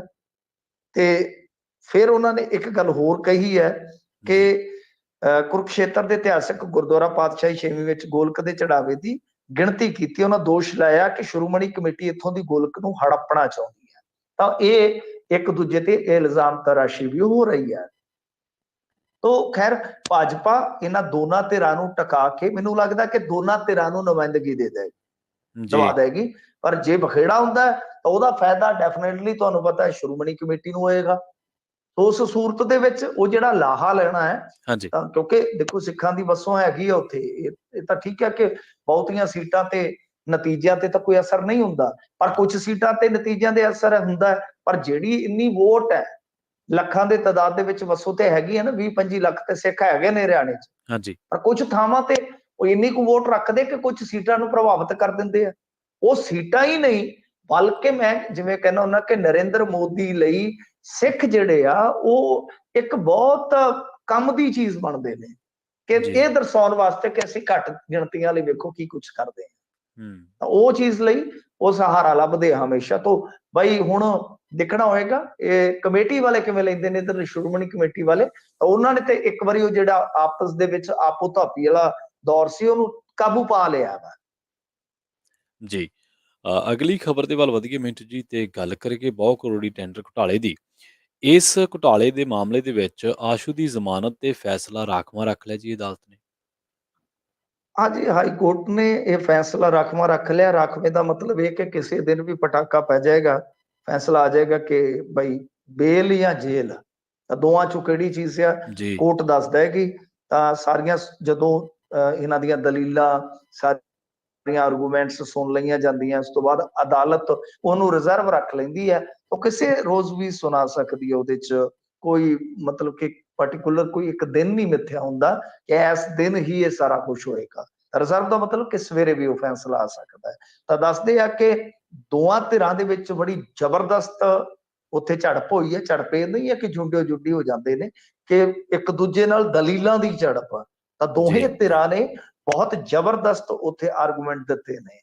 ਹੁਣ ਫੈਸਲਾ ਕਿਸ ਦੇ ਹੱਕ ਦੇ ਵਿੱਚ ਹੁੰਦਾ ਪਤਾ ਨਹੀਂ ਹੈ, ਪਰ ਭਾਰਤ ਭੂਸ਼ਣ ਆਸ਼ੂ ਨੂੰ ਜੇ ਜ਼ਮਾਨਤ ਮਿਲਦੀ ਹੈ ਤਾਂ ਇਹਦਾ ਮਤਲਬ ਇਹ ਆ ਕਿ ਇੱਕ ਵਾਰੀ ਫਿਰ ਇਹਨਾਂ ਦੀ ਲੀਗਲ ਟੀਮ ਟਾਰਗੇਟ ਤੇ ਆ ਜਾਏਗੀ।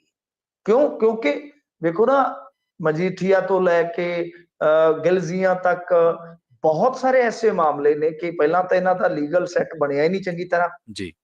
ਹੁਣ ਉਧਰੋਂ ਸੇਖੋ ਹੋਰੀ ਮੁੱਦਾ ਚੁੱਕੀ ਬੈਠੇ ਆ ਕਿ ਬਈ ਮਜੀਠੀਏ ਦਾ ਰਿਮਾਂਡ ਹੀ ਨਹੀਂ ਮੰਗਿਆ ਗਿਆ SIT ਵੱਲੋਂ। ਇਹ ਖੁਦ ਹਰਪ੍ਰੀਤ ਸਿੰਘ ਸਿੱਧੂ ਨੇ ਪੱਤਰ ਲਿਖ ਕੇ ਇਤਰਾਜ਼ ਦੇ ਤੌਰ ਤੇ ਦਰਜ ਕਰਵਾਇਆ ਵਾ। ਤੇ ਨਾਲ ਉਹ ਕਹਿੰਦੇ ਨੇ ਕਿ ਅਸਲ ਦੇ ਵਿੱਚ ਇਹਨਾਂ ਸਾਰਿਆਂ ਦੀ ਕਿਤੇ ਨਾ ਕਿਤੇ ਕੋਈ ਮਾੜੀ ਮੋਟੀ ਗੁੱਠ ਸ਼ਗੁੱਠ ਇੱਕ ਦੂਜੇ ਨਾਲ ਲੱਗਦੀ ਆ, ਇੱਕ ਦੂਜੇ ਨੂੰ ਫਾਇਦਾ ਪਹੁੰਚਾਉਂਦੇ ਨੇ। ਤਾਂ ਇਸ ਕਰਕੇ ਕਿ ਜੇ ਮੰਨ ਲਓ ਭਾਰਤ ਭੂਸ਼ਣ ਆਸ਼ੂ, ਕਿਉਂਕਿ ਹੁਣ ਤੱਕ ਦੀ ਜਿੰਨੀ ਵੀ ਐਂਟੀ ਕਰਪਸ਼ਨ ਕਾਰਵਾਈ ਹੋਈ ਹੈ ਉਹਦੇ ਚ ਸਭ ਤੋਂ ਹਾਈ ਪ੍ਰੋਫਾਈਲ ਤੇ ਸਭ ਤੋਂ ਤਗੜਾ ਕੇਸ ਇਹੋ ਆ ਹੁਣ ਤੱਕ ਦਾ। ਜੇ ਘੁਟਾਲਿਆਂ ਦੇ ਪੱਧਰ ਦੀ ਆਪਾਂ ਗੱਲ ਕਰੀਏ ਤਾਂ ਜੇ ਇਹਦੇ ਵਿੱਚੋਂ ਵੀ ਕਿਸੇ ਨੂੰ ਰਾਹਤ ਮਿਲਦੀ ਹੈ ਤਾਂ ਇਹਦਾ ਮਤਲਬ ਇਹ ਹੈ ਕਿ ਉਹ ਗਾਜ਼ ਜਿਹੜੀ ਹੈ ਸਰਕਾਰ ਤੇ ਡਿੱਗੇਗੀ, ਸਰਕਾਰ ਦੀ ਆਲੋਚਨਾ ਹੋਏਗੀ। ਜੀ ਅਗਲੀ ਖਬਰ ਦੇ ਵੱਲ ਵਧੀਆ ਮਿੰਟ ਜੀ ਤੇ ਗੱਲ ਕਰੀਏ ਲਾਭ ਸਿੰਘ ਉਗੂਕੇ ਦੇ ਪਿਤਾ ਜੀ ਦੀ। ਉਹਨਾਂ ਨੇ ਕੋਈ ਜ਼ਹਿਰੀਲੀ ਦਵਾਈ ਲੈ ਲਈ ਸੀਗੀ, ਹੁਣ ਇਸ ਫਾਨੀ ਸੰਸਾਰ ਨੂੰ ਅਲਵਿਦਾ ਕਹਿ ਗਿਆ ਜੀ। ਦਮ ਤੋੜ ਦਿੱਤਾ ਉਹਨਾਂ ਨੇ ਹਸਪਤਾਲ ਦੇ ਵਿੱਚ। ਹਾਂ ਬਿਲਕੁਲ, ਗੱਲ ਤੇ ਇਹ ਹੈ ਕਿ ਦੇਖੋ ਉਹ ਪਹਿਲੀਆਂ ਖਬਰਾਂ ਇਹੀ ਸਨ ਕਿ ਇਹਨਾਂ ਨੇ ਕੋਈ ਜ਼ਹਿਰੀਲੀ ਚੀਜ਼ ਨਿਗਲੀ ਆ। ਜੀ ਜੀ। ਸਲਫਾਸ ਦੀ ਵੀ ਗੱਲ ਆਈ ਸੀਗੀ, ਲੋਕਲ ਮੀਡੀਆ ਰਿਪੋਰਟਾਂ ਕੁਝ ਐਸੀਆਂ ਹੀ ਸੀਗੀਆਂ। ਹਾਂਜੀ। ਬਾਅਦ ਚ ਕੀ ਸੀਗਾ ਕਿ ਲਾਭ ਸਿੰਘ ਉਗੂਕੇ ਨੇ ਪੋਸਟ ਪਾ ਕੇ ਇਹਨਾਂ ਸਾਰੀਆਂ ਚੀਜ਼ਾਂ ਨੂੰ ਰੱਦ ਕਰ ਦਿੱਤਾ ਸੀਗਾ। ਕਿਹਾ ਸੀਗਾ ਕਿ ਉਹਨਾਂ ਨੂੰ ਹਾਰਟ ਪ੍ਰੋਬਲਮ ਆ। ਜੀ। ਤਾਂ ਚਲੋ ਬਈ, ਹੁਣ ਤੁਹਾਡੇ ਆਪਣੇ ਮਾਮਲੇ ਨੇ ਕਰਾਂਦੇ, ਅਸੀਂ ਤੇ ਕੀ ਕਹਿ ਸਕਦੇ ਆ। ਪਰ ਇਹਨਾਂ ਦੀ ਮਾਤਾ ਜੀ ਦਾ ਕਹਿਣਾ ਸੀ ਕਿ ਉਹ ਦਵਾਈ ਗਲਤ ਖਾ ਗਏ। ਚਾਚਾ ਜੀ ਦਾ ਕਹਿਣਾ ਸੀ ਕਿ ਉਹ ਲੜ ਕੇ ਕੋਈ ਜ਼ਹਿਰੀਲੀ ਚੀਜ਼ ਖਾ ਗਏ। ਜੀ। ਤਾਂ ਬਈ ਇਹ ਸਾਰੀਆਂ ਗੱਲਾਂ ਜਿਹੜੀਆਂ ਸਾਰੀਆਂ ਬਿਆਨਬਾਜ਼ੀਆਂ, ਉਹਦੇ ਤੋਂ ਕਿਤੇ ਨਾ ਕਿਤੇ ਮਾਮਲਾ ਤੇ ਸ਼ੱਕੀ ਹੁੰਦਾ ਹੈ। ਤੇ ਚਲੋ ਇਹ ਘਰਾਂ 'ਚ ਹੋ ਵੀ ਜਾਂਦੀ ਹੈ, ਪਰ ਕਿਤੇ ਨਾ ਕਿਤੇ ਇਹ ਵੀ ਡਰ ਰਹਿੰਦਾ ਹੈ ਕਿ ਰਾਜਨੀਤਿਕ ਵਿਰੋਧੀ ਕਿਸੇ ਹੋਰ ਮਨਸ਼ਾ ਦੇ ਨਾਲ ਨਾ ਕਿਸੇ ਮਾਮਲੇ ਨੂੰ ਕਿਸੇ ਹੋਰ ਪਾਸੇ ਲੈ ਤੁਰਨ। ਜੀ। ਇਹ ਵੀ ਹੋ ਸਕਦਾ। ਸੋ ਗੱਲ ਤਾਂ ਇਹ ਆ ਕਿ ਵਿਰੋਧਾਭਾਸ ਵਾਲੀਆਂ ਗੱਲਾਂ ਨਿਕਲੀਆਂ, ਪਰੰਤੂ MLA ਨੇ ਇਹਨਾਂ ਸਾਰੀਆਂ ਚੀਜ਼ਾਂ ਨੂੰ ਰੱਦ ਕਰ ਦਿੱਤਾ ਸੀ। ਪਰ ਇਹ ਗੱਲਾਂ ਛੋਟੀਆਂ ਪੈ ਜਾਂਦੀਆਂ ਕਿਸੇ ਵੀ ਘਰ ਦੇ ਵਿੱਚ ਹੋਈ ਮੌਤ ਦੇ ਅੱਗੇ। ਕਾਰਨ ਕੁਝ ਵੀ ਰਹੇ ਹੋਣ, ਕਿਉਂਕਿ ਫੈਮਿਲੀ ਦੇ ਵਿੱਚ ਬਥੇਰੇ ਮੈਟਰ ਵੀ ਹੁੰਦੇ ਆ, ਫੈਮਿਲੀ ਦੇ ਵਿੱਚ ਬਥੇਰਾ ਕੁਛ ਹੈ ਜਿਹੜਾ ਹੋ ਵੀ ਜਾਂਦਾ ਹੈ। ਸੋ ਕੁਝ ਵੀ ਆ, ਕੋਈ ਕਾਰਨ ਵੀ ਰਿਹਾ, ਚਾਹੇ ਉਹ ਭੁਲੇਖੇ ਨਾਲ ਖਾ ਗਏ ਨੇ, ਚਾਹੇ ਕੁਦਰਤੀ ਹਾਰਟ ਅਟੈਕ ਆ ਗਿਆ, ਜੋ ਮਰਜ਼ੀ ਹੋ ਗਿਆ। ਹੁਣ ਤੇ ਕਿਉਂਕਿ ਦੇਖੋ ਤਾਂ ਪਰਿਵਾਰ ਦੇ ਅਨੁਸਾਰ ਹੈ ਨਾ, ਜੋ ਆਫੀਸ਼ੀਅਲੀ MLA ਨੇ ਗੱਲ ਕਹੀ ਆਪਾਂ ਉਹਦੇ ਤੇ ਜਾਵਾਂਗੇ। ਜੀ ਜੀ। ਪਰ ਜੋ ਵੀ ਹੈ ਤਾਂ ਪਰਿਵਾਰ ਵਾਸਤੇ ਕਹਿ ਲਓ ਕਿ ਬਹੁਤ ਵੱਡਾ ਸਦਮਾ ਹੈ। ਆਪਾਂ ਤਾਂ ਬਸ ਇਹ ਦੁਆ ਕਰ ਸਕਦੇ ਹਾਂ ਕਿ ਬਈ ਭਾਣਾ ਮੰਨਣ ਦਾ ਪਰਮਾਤਮਾ ਬਲ ਬਖਸ਼ੇ ਇਹਨਾਂ ਨੂੰ। ਜੀ। ਆਪਾਂ ਮਿੰਟੂ ਜੀ ਪਿੰਡਾਂ ਦੇ ਵਿੱਚ ਆਮ ਹੀ ਬੀਬੀਆਂ ਤੋਂ ਬਜ਼ੁਰਗਾਂ ਤੋਂ ਗੱਲ ਸੁਣਦੇ ਰਹਿੰਦੇ ਆ ਵੀ ਪੈਨਸ਼ਨ ਨਹੀਂ ਆਈ, ਪੈਨਸ਼ਨ ਨਹੀਂ ਆਈ। ਪਰ ਕੈਗ ਦੀ ਰਿਪੋਰਟ ਨੇ ਕੋਈ ਹੋਰ ਹੀ ਗੱਲਾਂ ਕੱਢ ਮਾਰੀਆਂ। ਪੈਨਸ਼ਨਰਾਂ ਦਾ ਇੱਕ ਵਾਰ ਫਿਰ ਜਿਹੜਾ ਖੇਡ ਸੀਗਾ ਖੋਲ ਦਿੱਤਾ। ਜੀ। ਦੇਖੋ ਪੈਨਸ਼ਨਰਾਂ ਦਾ ਕੀ ਚੱਕਰ ਆ ਕਿ ਅਸਲ 'ਚ ਪਾਰਦਰਸ਼ਤਾ ਦੀ ਘਾਟ ਆ। ਇੰਡੀਆ ਦੇ ਵਿੱਚ ਇਹ ਸਿਸਟਮ ਠੀਕ ਹੁੰਦਿਆਂ ਮੈਨੂੰ ਲੱਗਦਾ ਕਿ ਬਹੁਤੇ ਨਹੀਂ ਤੇ ਘੱਟ ਕੋਈ 20-50 ਸਾਲ ਤੇ ਹੋਰ ਲੱਗ ਜਾਣਗੇ, ਫਿਰ ਇਹ ਚੀਜ਼ਾਂ ਠੀਕ ਹੋਣਗੀਆਂ। ਯਾਨੀ ਜਦੋਂ ਨੂੰ ਆਜ਼ਾਦੀ 100 ਸਾਲ ਦੀ ਹੋਏਗੀ, ਉਦੋਂ ਬਾਅਦ ਉਮੀਦ ਕਰ ਸਕਦੇ ਕਿ ਥੋੜਾ ਬਹੁਤਾ ਠੱਲ ਪਊਗਾ। ਅਦਰਵਾਈਜ਼ ਇਹ ਕੰਮ ਏਦਾਂ ਹੀ ਚੱਲੀ ਜਾਂਦਾ ਹੈ। ਤਾਂ ਕੈਗ ਵਾਚਡੌਗ ਹੈ। ਹੁਣ ਇਸ ਕੈਗ ਨੇ ਜਿਹੜੀ, ਕੈਗ ਦਾ ਮਤਲਬ controller and audit general of India. ਤਾਂ ਕਈ ਲੋਕ ਸਿਰਫ ਉਹ ਕੈਗ ਨੂੰ ਇਹ ਸਮਝ ਲੈਂਦੇ ਕਿ ਕੋਈ NGO ਹੋਏਗਾ ਜਾਂ ਕੋਈ ਵੈਸੇ ਕੋਈ ਖਬਰੀ ਏਜੰਸੀ ਹੋਏਗੀ। ਤਾਂ CAG controller of audit general India, controller and auditor general of India. तो ये सारा हिसाब किताब करती है। वैसे जे तुसी देखोगे नरेंद्र मोदी की सरकार आने तो बाद कैग दी रिपोर्टां बहुत ज्यादा थले चले गई। किसी वेले 55 भी आउंदियां हुंदियां सीगियां, तां बाद दे विच इन्हां दी गिणती सुंगड़ के 18-17 तक रह गई। ते नहीं तां कैग दी रिपोर्टां ने यूपीए नूं वाहणे पा रखिया सीगा। तो ਇਹਦੇ ਵਿੱਚ ਹੁਣ ਜਿਹੜਾ ਬੇਸਿਕਲੀ ਪੰਜਾਬ 'ਚ ਖੁਲਾਸਾ ਹੋਇਆ, ਕਿਉਂਕਿ ਹੁਣ ਇਹ ਹੁੰਦਾ ਹੈ ਨਾ ਕਿ ਸਾਡੇ ਵੀ ਤੇ ਇੱਥੇ ਕੈਗ ਬੈਠੀ ਹੋਏਗੀ ਚੰਡੀਗੜ੍ਹ ਦੇ ਵਿੱਚ, ਕੈਗ ਦਾ ਬਕਾਇਦਾ ਆਫਿਸ ਹੈ, ਉਹ ਹਿਸਾਬ ਕਿਤਾਬ ਕਰਦੇ ਆ, ਆਡਿਟ ਕਰਦੇ, ਜਾਨੀ ਕਹਿਣ ਦਾ ਭਾਵ ਇਹ ਹੋਆ ਹਿਸਾਬ ਕਿਤਾਬ। ਤਾਂ ਉਹਨਾਂ ਨੇ ਜਿਹੜੀ ਪਰਫਾਰਮੈਂਸ ਆਡਿਟ ਹੈ ਉਹਦੇ ਵਿੱਚ ਨਵਾਂ ਸ਼ਹਿਰ, ਜਲੰਧਰ, ਰੋਪੜ, ਫਤਿਹਗੜ੍ਹ ਸਾਹਿਬ, ਪਟਿਆਲਾ, ਮੁਹਾਲੀ, ਇਹਨਾਂ ਦੇ ਵਿੱਚ ਪਾਇਆ ਕਿ 2 ਡੁਪਲੀਕੇਟ ਲੈਜਰ ਖਾਤਿਆਂ ਦੇ ਜ਼ਰੀਏ 11,700 ਇਹੋ ਜਿਹੇ ਬੰਦਿਆਂ ਨੂੰ ਪੈਨਸ਼ਨ ਦਾ ਲਾਭ ਦਿੱਤਾ ਗਿਆ ਜਿਨ੍ਹਾਂ ਦੀ ਉਮਰ 60 ਸਾਲ ਤੋਂ ਵੀ ਘੱਟ ਸੀਗੀ। ਤੇ ਫਿਰ ਜਨਵਰੀ 18 ਤੋਂ 2020 ਤੱਕ ਦੀ ਇਸ ਸੀਮਾ ਹੱਦ ਤੱਕ, ਇਸ ਸਮਾਂ ਕਾਲ ਤੱਕ ਖਾਤਿਆਂ ਦੀ ਜਾਂਚ ਦੇ ਵਿੱਚ 6 ਜ਼ਿਲ੍ਹਿਆਂ 'ਚ 8256 ਹੋਰ ਅਯੋਗ ਲਾਭਪਾਤਰੀ ਪਾਏ ਗਏ ਜੋ ਸਮਾਜਿਕ ਕਲਿਆਣ ਸਕੀਮ ਦਾ ਲਾਭ ਲੈ ਰਹੇ ਸੀ, ਜਦਕਿ ਡਾਇਰੈਕਟ ਬੈਨੀਫਿਟ ਸਕੀਮ ਦੇ ਤਹਿਤ 9 ਕਰੋੜ 99 ਲੱਖ ਦੀ ਰਿਕਵਰੀ ਹੋ ਹੀ ਨਹੀਂ ਪਾਈ। ਲਾਪਰਵਾਹੀ ਇੱਥੇ ਹੀ ਨਹੀਂ ਰੁਕੀ, 5205 ਮੇਲ ਬੰਦਿਆਂ ਨੂੰ ਫੀਮੇਲ ਦੇ ਹਿੱਸੇ ਦੇ ਫੰਡ ਟ੍ਰਾਂਸਫਰ ਕਰ ਦਿੱਤੇ ਗਏ। ਕਮਾਲ ਦੀ ਗੱਲ ਹੈ। ਇਹ ਵੀ ਨਹੀਂ ਵੇਖਿਆ ਕਿ ਨਾ ਤੇ ਹੈਗਾ ਸੁਰਜੀਤ ਕੌਰ ਤੇ ਪੈਨਸ਼ਨ ਕਿਹਨੂੰ ਜਾ ਰਹੀ ਹੈ, ਫਲਾਣਾ ਸਿੰਘ, ਬੰਦੇ ਨੂੰ, ਬੁੜੀਆਂ ਦੇ ਨਾਮ ਤੇ ਬੰਦੇ ਪੈਨਸ਼ਨ ਲੈ ਗਏ। ਜੀ ਜੀ ਵੇਖੋ, ਜੈਂਡਰ ਡਿਸਕ੍ਰਿਮੀਨੇਸ਼ਨ ਬਿਲਕੁਲ ਖਤਮ ਕਰ ਰਹੀ ਹੈ ਪੰਜਾਬ ਦੀ ਜਨਤਾ। ਹੁਣ ਮਈ 17 ਤੋਂ ਨਵੰਬਰ 17 ਦੇ ਵਿੱਚ ਵੈਰੀਫਿਕੇਸ਼ਨ ਦੇ ਵਿੱਚ 10,327 ਐਸੇ ਲੋਕ ਵੀ ਮਿਲੇ ਜੋ ਅਯੋਗ ਹੋ ਕੇ ਪੈਨਸ਼ਨ ਤੇ ਬਾਕੀ ਸਕੀਮਾਂ ਦਾ ਪੈਸਾ ਲੈ ਰਹੇ ਸੀਗੇ। ਤਾਂ ਬਹੁਤ ਵੱਡੀ ਗਿਣਤੀ ਬਣ ਜਾਂਦੀ ਹੈ ਜੀ ਇਹਨਾਂ ਦੀ, ਬਹੁਤ ਵੱਡੀ ਗਿਣਤੀ ਬਣ ਜਾਂਦੀ ਹੈ। ਤਾਂ ਹੁਣ ਇਹ ਆ ਕਿ ਰਿਕਵਰੀ ਵੀ ਨਹੀਂ ਹੋ ਰਹੀ। ਅਲੱਗ-ਅਲੱਗ ਤੇ ਆਪਾਂ ਦੇਖੀਏ ਕੁਝ ਜ਼ਿਲ੍ਹਿਆਂ ਦੇ ਵਿੱਚ 11,000 ਨਿਕਲ ਆਉਂਦਾ, ਫਿਰ ਮੇਲ ਜਿਹੜੇ ਆ ਫੀਮੇਲ ਦੀ ਜਿਹੜੀ ਪੈਨਸ਼ਨ ਹੈ ਉਹਨਾਂ ਦੇ ਨਾਮ ਦੀ ਲਈ ਜਾਂਦੇ। ਤਾਂ ਕੁੱਲ ਮਿਲਾ ਕੇ ਕਾਲਾ ਵਾਲਾ ਹੀ ਹੈ। ਉਹ ਇਹ ਚੀਜ਼ਾਂ ਜਿਹੜੀਆਂ ਉਹ ਠੀਕ ਤੇ ਹੋ ਸਕਦੀਆਂ ਜੇ ਠੀਕ ਕਰਨੀਆਂ ਹੋਣ, ਪਰ ਗੱਲ ਇਹ ਹੈ ਕਿ ਠੀਕ ਤਦ ਹੋਣ ਜੇ ਨੀਅਤ ਹੋਵੇ। ਜੇ ਨੀਅਤ ਹੋਵੇ ਤਾਂ ਹੀ ਠੀਕ ਹੋ ਸਕਦੀਆਂ ਨਾ, ਤਾਂ ਠੀਕ ਤੇ ਨੀਅਤ ਹੀ ਨਹੀਂ ਹੈਗੀ। ਜਦੋਂ ਇੱਛਾ ਸ਼ਕਤੀ ਨਾਲ ਇਧਰਲੇ ਪਾਸੇ ਵਧਿਆ ਜਾਊਗਾ ਤਾਂ ਬਹੁਤ ਸਾਰਾ ਰੁਪਈਆ ਏਦਾਂ ਬਚ ਸਕਦਾ। ਤਾਂ ਇਹਨਾਂ ਪਾਸਿਆਂ ਤੇ ਵੀ ਹੁਣ ਤੁਹਾਨੂੰ ਕੰਮ ਕਰਨ ਦੀ ਲੋੜ ਪਵੇਗੀ। ਬਹੁਤ ਜਲਦੀ ਕੰਮ ਕਰ ਲੋਗੇ ਤਾਂ ਠੀਕ ਰਹੋਗੇ, ਤਾਂ ਅਦਰਵਾਈਜ਼ ਫਿਰ ਬੱਲਿਆ ਰਿਕਾਰਡ ਬੋਲਦੇ ਤਾਂ ਤੁਹਾਡੇ ਵੀ ਰਿਕਾਰਡ ਏਦਾਂ ਬੋਲਣਗੇ ਫਿਰ ਬਾਅਦ ਚ। ਜਦੋਂ ਮਿੰਟੂ ਜੀ ਤੁਹਾਨੂੰ ਵੀ ਯਾਦ ਹੋਣਾ, ਵੈਸੇ ਆਪਣੇ ਸਰੋਤਿਆਂ ਦੇ ਵੀ ਯਾਦ ਹੋਣਾ, ਜਦੋਂ 2017 ਦੇ ਵਿੱਚ ਕਾਂਗਰਸ ਸਰਕਾਰ ਬਣੀ ਸੀ, ਉਦੋਂ ਵੀ ਇਹਨਾਂ ਨੇ ਜਦੋਂ ਮਾੜੀ ਮੋਟੀ ਸਰਗਰਮੀ ਦਿਖਾਈ ਸੀ, ਉਦੋਂ ਵੀ ਸ਼ਾਇਦ ਜਾਲੀ ਪੈਨਸ਼ਨਰ ਫੜੇ ਸੀ। ਮੇਰੇ ਖਿਆਲ ਚ ਉਹਨਾਂ ਦੀ ਗਿਣਤੀ ਸ਼ਾਇਦ 2 ਲੱਖ ਦੇ ਕਰੀਬ ਸੀ। ਇਹ ਦੇਖੋ ਆਯੋਗ ਉਹ ਤਾਂ ਵੈਰੀਫਿਕੇਸ਼ਨ ਕਰਵਾਉਂਦੇ ਨੇ, ਉਹ ਸਾਰੇ ਪੰਜਾਬ ਦਾ ਹੋਏਗਾ। ਇਹ ਕੁਝ ਜ਼ਿਲ੍ਹਿਆਂ ਦਾ ਉਹਨਾਂ ਨੇ ਆਡਿਟ ਕੀਤਾ ਇਸ ਵਕਫੇ ਦੇ ਦੌਰਾਨ, ਤਾਂ ਉਹ ਹੋਏਗਾ ਜਿੱਦਾਂ ਲਾ ਲਓ ਕਿ 12 ਤੋਂ 17 ਦੇ ਦਰਮਿਆਨ। ਹਾਂਜੀ ਏਦਾਂ ਹੀ ਸੀ, ਐ ਤੁਰੇ ਆਉਂਦੇ ਲੈ ਕੇ। ਤਾਂ ਗੱਲ ਇਹ ਆ ਕਿ ਇਹ ਚੀਜ਼ਾਂ ਜਿਹੜੀਆਂ ਨੇ ਉਹ ਤਾਂ ਹੀ ਠੀਕ ਹੋਣਗੀਆਂ ਜਦੋਂ ਤੁਸੀਂ ਇੱਛਾ ਸ਼ਕਤੀ ਵਿਖਾਓਗੇ। ਹੁਣ ਮੈਂ ਔਰ ਕੇਂਦਰ ਤੋਂ ਜਾਣਕਾਰੀ ਮੰਗੀ ਸੀ ਕਿ ਮੇਰੇ ਕੋਲ ਜਾਣਕਾਰੀ ਪਈ ਹੈ 6 ਲੱਖ ਅਯੋਗ ਕਿਸਾਨ ਹੈ ਪੰਜਾਬ ਦੇ ਵਿੱਚ ਜੀ, ਔਰ ਉਹਦੇ ਵਾਸਤੇ ਬਕਾਇਦਾ ਲੈਟਰ ਆ ਰੱਖਿਆ ਹੈ ਮੋਦੀ ਵਾਲੇ ਜਿਨ੍ਹਾਂ ਨੇ ਪੈਸੇ ਲਾਏ ਨੇ। ਤਾਂ ਗੱਲ ਇਹ ਆ ਕਿ ਇਸ ਤਰ੍ਹਾਂ ਹੁਣ ਜਨਤਾ ਜਿਹੜੀ ਹੁੰਦੀ ਆ, ਜਨਤਾ ਨੂੰ ਇਟਲੇ ਪੱਧਰ ਤੇ ਕਈ ਵਾਰ ਪਤਾ ਹੀ ਨਹੀਂ ਹੁੰਦਾ ਕਿ ਮੈਂ ਇਹਦਾ ਯੋਗ ਲਾਭਪਾਤਰੀ ਆ ਜਾਂ ਅਯੋਗ ਲਾਭਪਾਤਰੀ ਆ। ਹੁਣ ਤੁਸੀਂ ਮੈਨੂੰ ਦੱਸੋ, ਜੇ ਪੈਨਸ਼ਨ ਵਾਲੇ ਆ, ਤੁਹਾਨੂੰ ਮੈਂ ਨੀਮਾਂ ਵਾਲੀ ਦੱਸਾਂ, ਤੁਹਾਨੂੰ ਤੁਸੀਂ ਹੈਰਾਨ ਰਹਿ ਜਾਓਗੇ ਜੀ ਕਿ ਬਾਈ ਜਿਹਦੀ ਹੁਣ ਦੇਖੋ ਜਿਸ ਪਰਿਵਾਰ ਦੀ ਕੋਈ 2-2.5 ਕਿੱਲੇ ਜ਼ਮੀਨ ਹੈ ਉਹ ਵੀ ਪੈਨਸ਼ਨ ਨਹੀਂ ਲੈ ਸਕਦਾ। ਕਦੇ ਤੁਸੀਂ ਸੁਣਿਆ? ਆਪਾਂ ਨੂੰ ਇਹ ਲੱਗਦਾ ਕਿ ਬੁੱਢੇ ਹੋ ਗਏ ਤੇ ਇਹਦਾ ਮਤਲਬ ਕਿ ਅਸੀਂ ਹੱਕਦਾਰ ਹਾਂ। ਹਾਂਜੀ ਨੋ, ਨਹੀਂ। ਜੇਕਰ ਤੁਹਾਡੇ ਇੱਥੇ ਪਠਾਨਕੋਟ ਚ ਹੁਣੇ ਮਾਮਲਾ ਨਿਕਲਿਆ ਵਾ ਜੀ, ਇਹ ਬਜ਼ੁਰਗ ਦੇ ਮੁੰਡੇ ਨੇ ਆਰਟੀਆਈ ਲਾ ਕੇ ਸਾਰਾ ਕੁਝ ਕੱਢ ਕੇ ਤੇ ਰੱਖ ਦਿੱਤਾ, ਤੇਰੀਆਂ ਬਰੰਗ ਚਿੱਠੀਆਂ ਜਦੋਂ ਕੱਢ ਕੇ ਪੁਲਿਸ ਮੂਹਰੇ ਰੱਖੀਆਂ।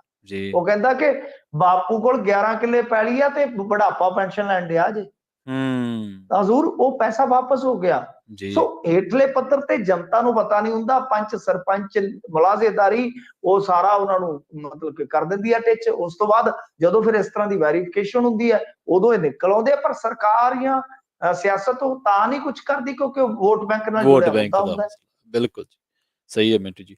ਬਹੁਤ-ਬਹੁਤ ਧੰਨਵਾਦ ਮਿੰਟੂ ਜੀ, ਇਹਨਾਂ ਖਾਸ ਜਾਣਕਾਰੀਆਂ ਤੇ ਧੰਨਵਾਦ ਪ੍ਰਵੀਨ ਜੀ, ਜੀ, ਜੀ। ਸ਼ੁਕਰੀਆ ਜੀ। ਜੀ, ਜੀ। ਸੋ ਪ੍ਰੋਗਰਾਮ ਦੇ ਪਹਿਲੇ ਹਿੱਸੇ ਦੇ ਵਿੱਚ ਆਪਣੇ ਨਾਲ ਜੁੜੇ ਸਨ ਮਿੰਟੂ ਗੁਰਸਰੀਆ ਜੀ, ਜਿਨ੍ਹਾਂ ਦੇ ਨਾਲ ਆਪਾਂ ਕਈ ਅਹਿਮ ਖਬਰਾਂ ਨੂੰ ਲੈ ਕੇ ਚਰਚਾ ਕੀਤੀ ਹੈ। ਵੇਲਾ ਹੋ ਚੱਲਿਆ ਇੱਕ ਛੋਟੀ ਜਿਹੀ ਬ੍ਰੇਕ ਦੇ ਲਈ ਰੁਕਣ ਦਾ। ਬ੍ਰੇਕ ਤੋਂ ਪਾਰ ਕੁਛ ਅਹਿਮ ਖਬਰਾਂ ਨੂੰ ਲੈ ਕੇ ਚਰਚਾ ਕਰਾਂਗੇ। ਇੱਕ ਤਾਂ ਪੱਟੀ ਦੇ ਵਿੱਚ 2 ਨੌਜਵਾਨਾਂ ਦਾ ਕਤਲ ਕੀਤਾ ਗਿਆ, ਉਸ ਮਾਮਲੇ ਤੇ ਚਰਚਾ ਜ਼ਰੂਰ ਕਰਾਂਗੇ। ਅੰਮ੍ਰਿਤਸਰ ਪੁਲਿਸ ਵੱਲੋਂ ਦੀਪਕ ਮੁੰਡੀ ਤੇ ਉਹਦੇ 2 ਸਾਥੀ ਜਿਹੜੇ ਗ੍ਰਿਫਤਾਰ ਕੀਤੇ ਗਏ ਆ, ਇਹਦੇ ਤੇ ਚਰਚਾ ਜ਼ਰੂਰ ਕਰਾਂਗੇ। ਇੱਕ ਅੰਕ ਦਾ ਕਤਲकांड ਵਾਪਰਿਆ ਸੀ ਉੱਤਰਾਖੰਡ ਦੇ ਵਿੱਚ, ਜਿਹਦੇ ਵਿੱਚ ਇੱਕ ਮੰਤਰੀ ਦਾ ਪੁੱਤਰ ਇਨਵੋਲਵ ਆ, ਉਹਦੀ ਗ੍ਰਿਫਤਾਰੀ ਵੀ ਹੋਈ ਹੈ। ਹੁਣ ਭਾਜਪਾ ਦੀ ਕੇਂਦਰੀ ਲੀਡਰਸ਼ਿਪ ਵੱਲੋਂ ਉੱਤਰਾਖੰਡ ਦਾ ਮੁੱਖ ਮੰਤਰੀ ਦਿੱਲੀ ਤਲਬ ਕਰ ਲਿਆ ਗਿਆ। ਇਸ ਖਬਰ ਤੇ ਚਰਚਾ ਜ਼ਰੂਰ ਕਰਾਂਗੇ, ਕਿਉਂਕਿ ਲੰਘੇ ਦਿਨਾਂ ਦੇ ਵਿੱਚ ਭਾਜਪਾ ਦੇ ਕਈ ਮੰਤਰੀ ਸੱਤਾਧਾਰੀ ਜਿਹੜੀ ਧਿਰ ਆ ਭਾਜਪਾ ਕੇਂਦਰ ਦੇ ਵਿੱਚ ਤੇ ਕਈ ਰਾਜਾਂ ਦੇ ਵਿੱਚ, ਉਹਨਾਂ ਨੇ ਗੁੰਡਾਗਰਦੀ ਦਾ ਨੰਗਾ ਨਾਚ ਕਰਦਿਆਂ ਬਹੁਤ ਘਟਨਾਵਾਂ ਨੂੰ ਅੰਜਾਮ ਦਿੱਤਾ ਹੈ। ਸੋ ਉਹ ਬ੍ਰੇਕ ਤੋਂ ਪਾਰ ਇਹਨਾਂ ਘਟਨਾਵਾਂ ਬਾਰੇ ਸਿਲਸਿਲੇਵਾਰ ਆਪਾਂ ਚਰਚਾ ਕਰਦੇ ਚੱਲਾਂਗੇ। ਜੁੜੇ ਰਹੋ ਪੰਜਾਬੀ ਰੇਡੀਓ ਯੂਐਸਏ ਦੇ ਨਾਲ। ਅਸੀਂ ਹੁਣੇ ਪਰਤਾਂ ਇੱਕ ਸ਼ਾਰਟ ਬ੍ਰੇਕ ਤੋਂ ਬਾਅਦ।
ਬ੍ਰੇਕ